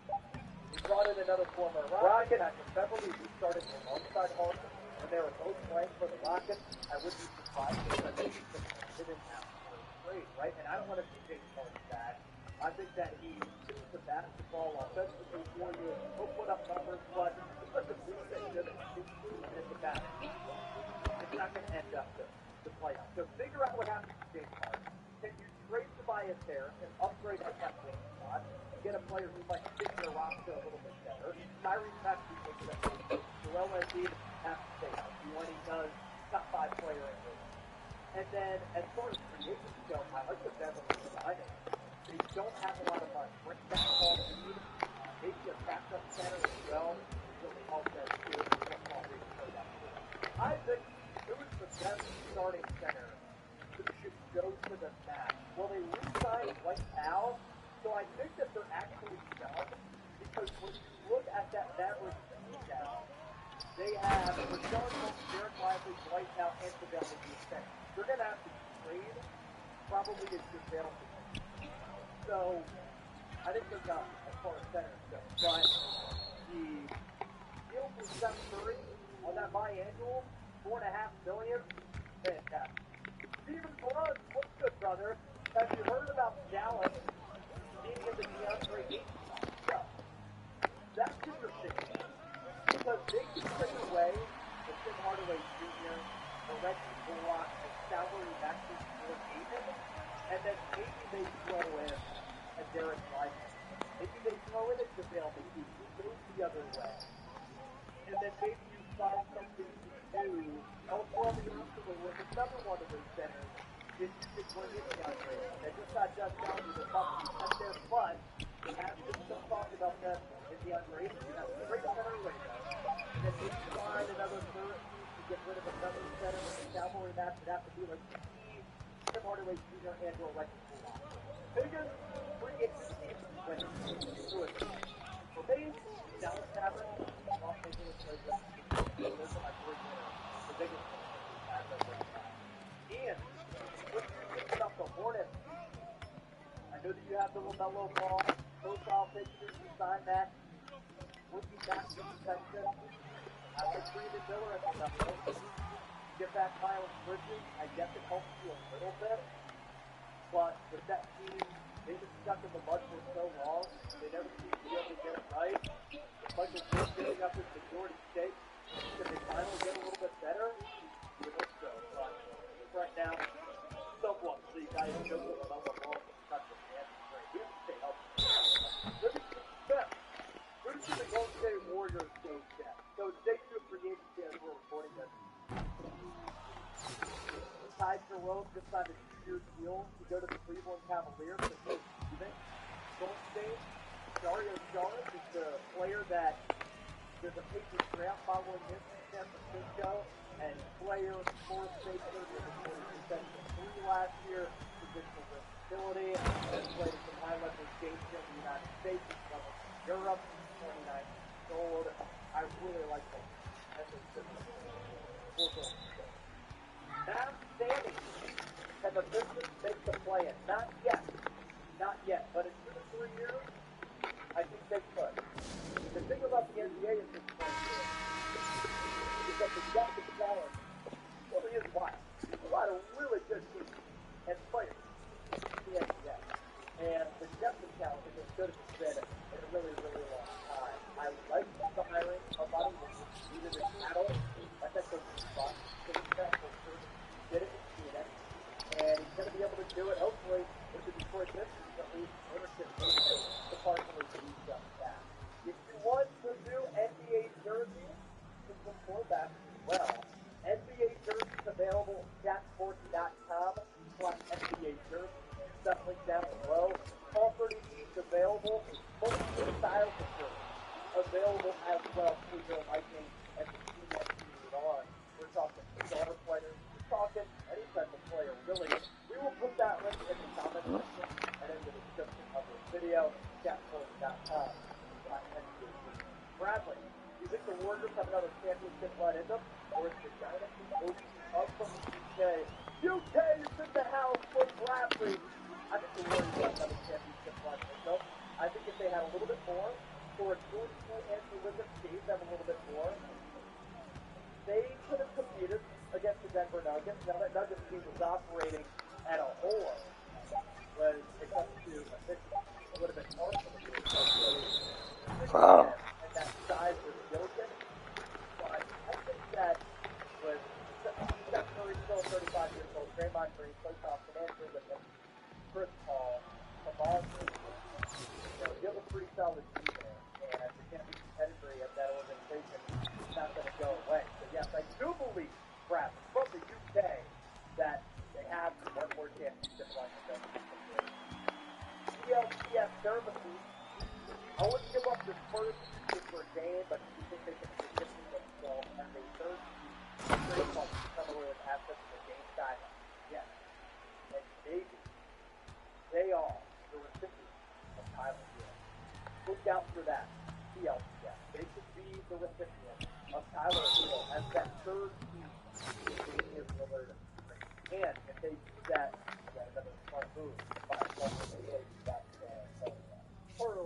I'm extremely goofy. Do you see the Grizz doing anything else this offseason? No, because they're paying a lot of money to John. They just gave Denton Bain that contract extension. Garrett Jackson making a lot of money as well. Brought in Derek Moon. I don't think the Grizz do anything crazy this offseason. NBA 2K14, Justin Halliburton signing that contract. I like it. I just said he's a good player. We had a future employee say that he thinks Halliburton is better than Jalen Brunson. We nearly rescinded the offer for that hot take because that's just not accurate and not true. But a very good player. Very good leader. I like his security. I like his professionalism. I like his work ethic. I like his all around. He's smooth. He's long. Very, very good player. And they always tradable contracts too. If they don't work out, we'll come again. Yeah, my Bulls got to amp it up. Yeah, the Bulls are, as Bill Simmons jokingly put it, going to be playing for a playing tournament berth over the next decade. Like, I just don't understand the direction of that team, and they've been really irrelevant outside those Derrick Rose years. Unfortunately, before he tore that ACL, ever since Michael Jordan, pretty much. So, the Chicago Bulls, I'm not sure what the hell they're actually doing. Favorite signing of free agency so far? What do you think? I like Austin Reeves at $14 million to the Los Angeles Lakers. Ralphie Salas, runs to the Miami Heat. He could take the vet man, take a discount to win a championship. What do you guys think? He could be our sixth man, take Dave Vincent's spot. What do you think about that? Now, Ralphie, by the way, that logo, profile picture, literally the biggest thing. That is the Miami Vice freshman right there. So, look, I guess it depends on if you trade for Damian Lillard. But you can still trade for Damian Lillard. And I guess bring in Russell Westbrook as your backup point on the vet bid. But you would have to include Kyle Lowry as a salary dump. Here we go. Somewhere. It could be a third team in that Damian Lillard trade. It could be a direct. But you have to get rid of that lucky contract for Kyle Lowry. Marcus Wilson. Who's your Eastern and Western Conference Finals favorite right now? Marshall and I were talking about this the other day. And we were like, my God. Like, as of right now, it is so difficult. If the Heat get Damian Lillard, you got to put the Heat in there. Boston Celtics, you pick up Kristaps Porzingis. I think they're a better team. Milwaukee Bucks, those are the three teams there. I don't put my Sixers in that category. I go through three teams in the East, and then in the West, Denver Nuggets, Golden State State Warriors, Los Angeles Lakers. I think it's 3 head coach race there as well. Patriots tried to this year. It's Jeff Ford. It's NBA Now, closing in on 343,000 subscribers. YouTube.com/Jack14TV. Couple more here, Jack. Legendary Warrior. The Rockets just signed Jalen Brooks. What do you think about that move? So, as of here on Saturday, it's not official. It could be a sign and trade punt. It seems like that's going to happen. The Rockets on Sunday, maybe it'll happen. Slow-mo. With Van Vliet, the biggest silver pay. Yeah, 43 mil. Bruce Brown, 20 mil for that second year. So, it's not as bad. But 43 mil for Van Vliet, I love the player. But I'm a Sixers guy, as I said. And if they lost James Harden for game 2 right now, it's a trade. I thought Van Vliet would be a good backup plan. Average 25, 30 million. Not a good one. Lakers contenders this game. No question about it. Their team is really, really deep. And I love how their roster is surprised. And their depth here. D'Angelo Russell, Gabe Vincent, Jalen Hicks at point. Austin Reeves, Cam Reddish, Max Murphy at 2. LeBron James, Julius Smith at that 4-4 win. Willie Hachimura, Jerry Vanderbilt at 4. Anthony Davis, Jeff Ford. Yeah, good team right there.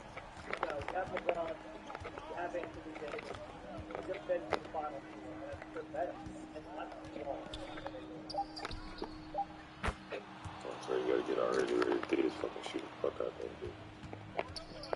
If you're having a good time, hit that thumbs up icon. Like the video. It's been a long time for our live system.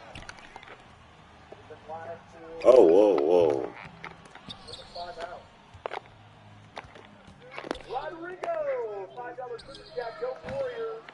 Other than Sharp, what is the main point for the Warriors? Rodrigo. Funny you mentioned that. We're literally about to talk about that here on the show. Because a lot of people earlier before we went off food were asking What? the Warriors. So what Jack and I did is we got to them. We put together a Warriors that we're about to discuss. What the fuck is my thing? What is that?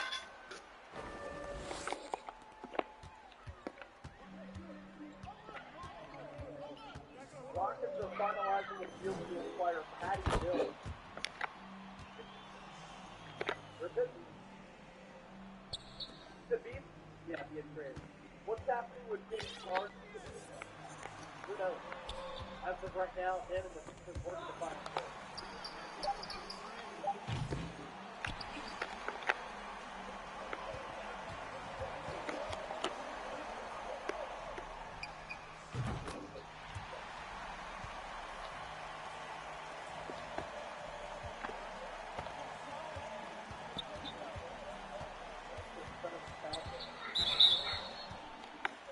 Theus is finna do you, boy.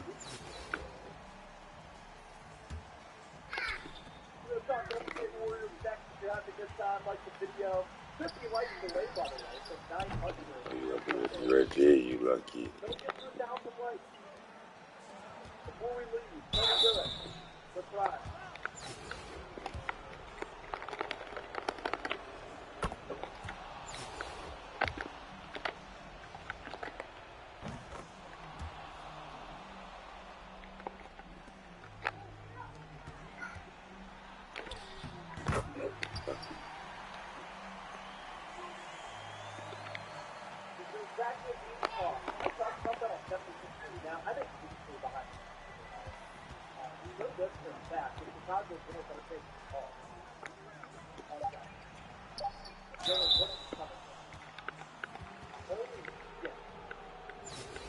We're living in a world where Jalen Brooks is getting $20 million per year. That's insane. 4-year, 80. Wow. Get rid of your Shanghai Sharks thing. That is insane.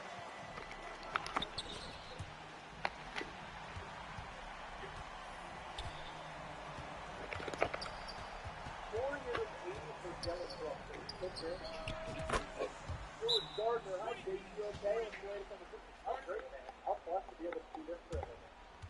And we were live for 6 straight hours yesterday, and we've been live for 5 hours today, so you got to be a bit different there. But what's the latest on the picture? I got that early. I talked about that on the show. Some of the talk about a Tobias Harris Catholic feature. If that happens, we're going live at 7 o'clock.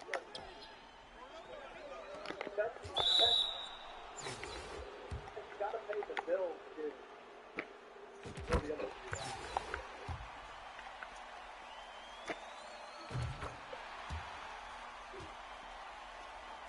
What a situation. Or you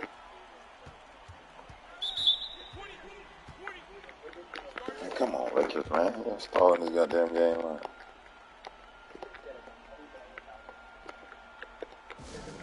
can't even.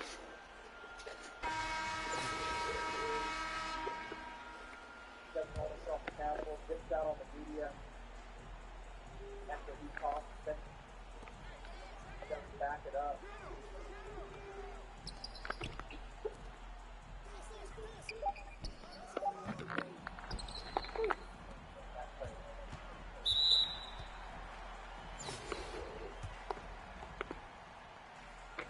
Oh shit, Kirk. For Dylan Brooks. It's just tough.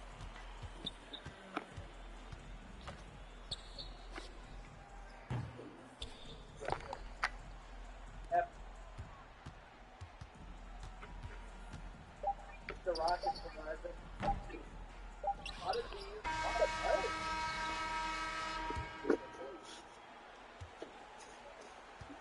Big Bird, Chris Davis, just like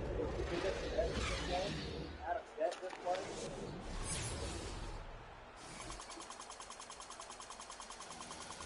Rocket Monkey does like it.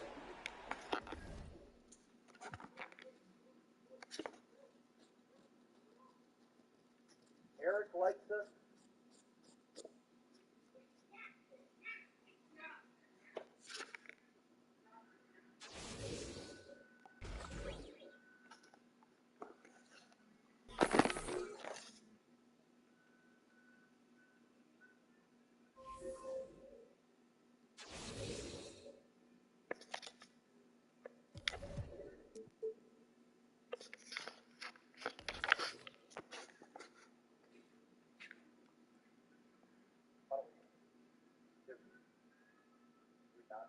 Do all that for a week.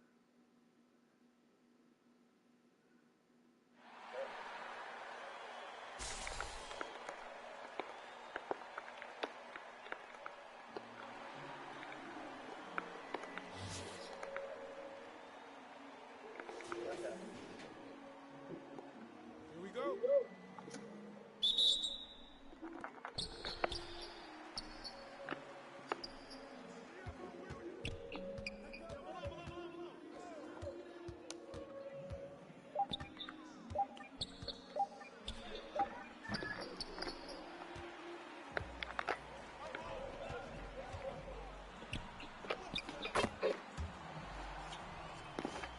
Got dunk on some shit.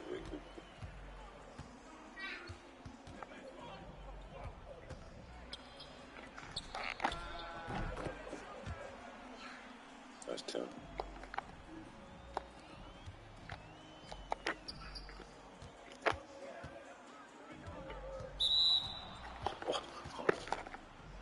I hate when they start doing that shit.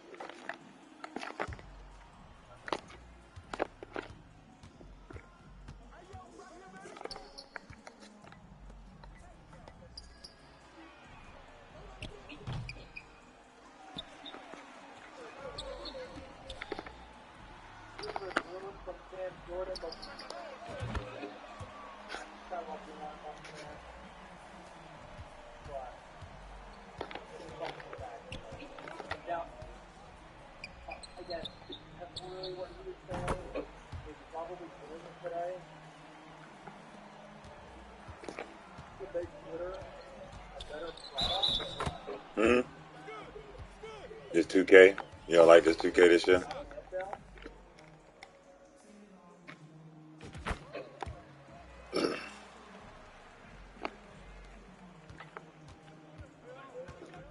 to make your man like roll out of bounds on roller skates.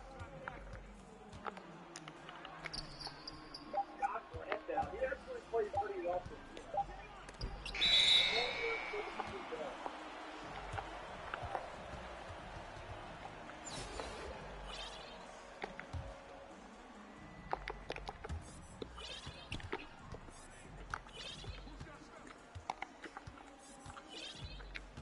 Yeah.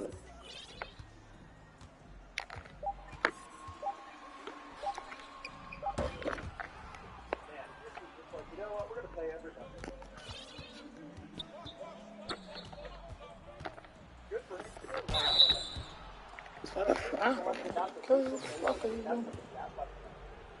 Now he goes to no fur.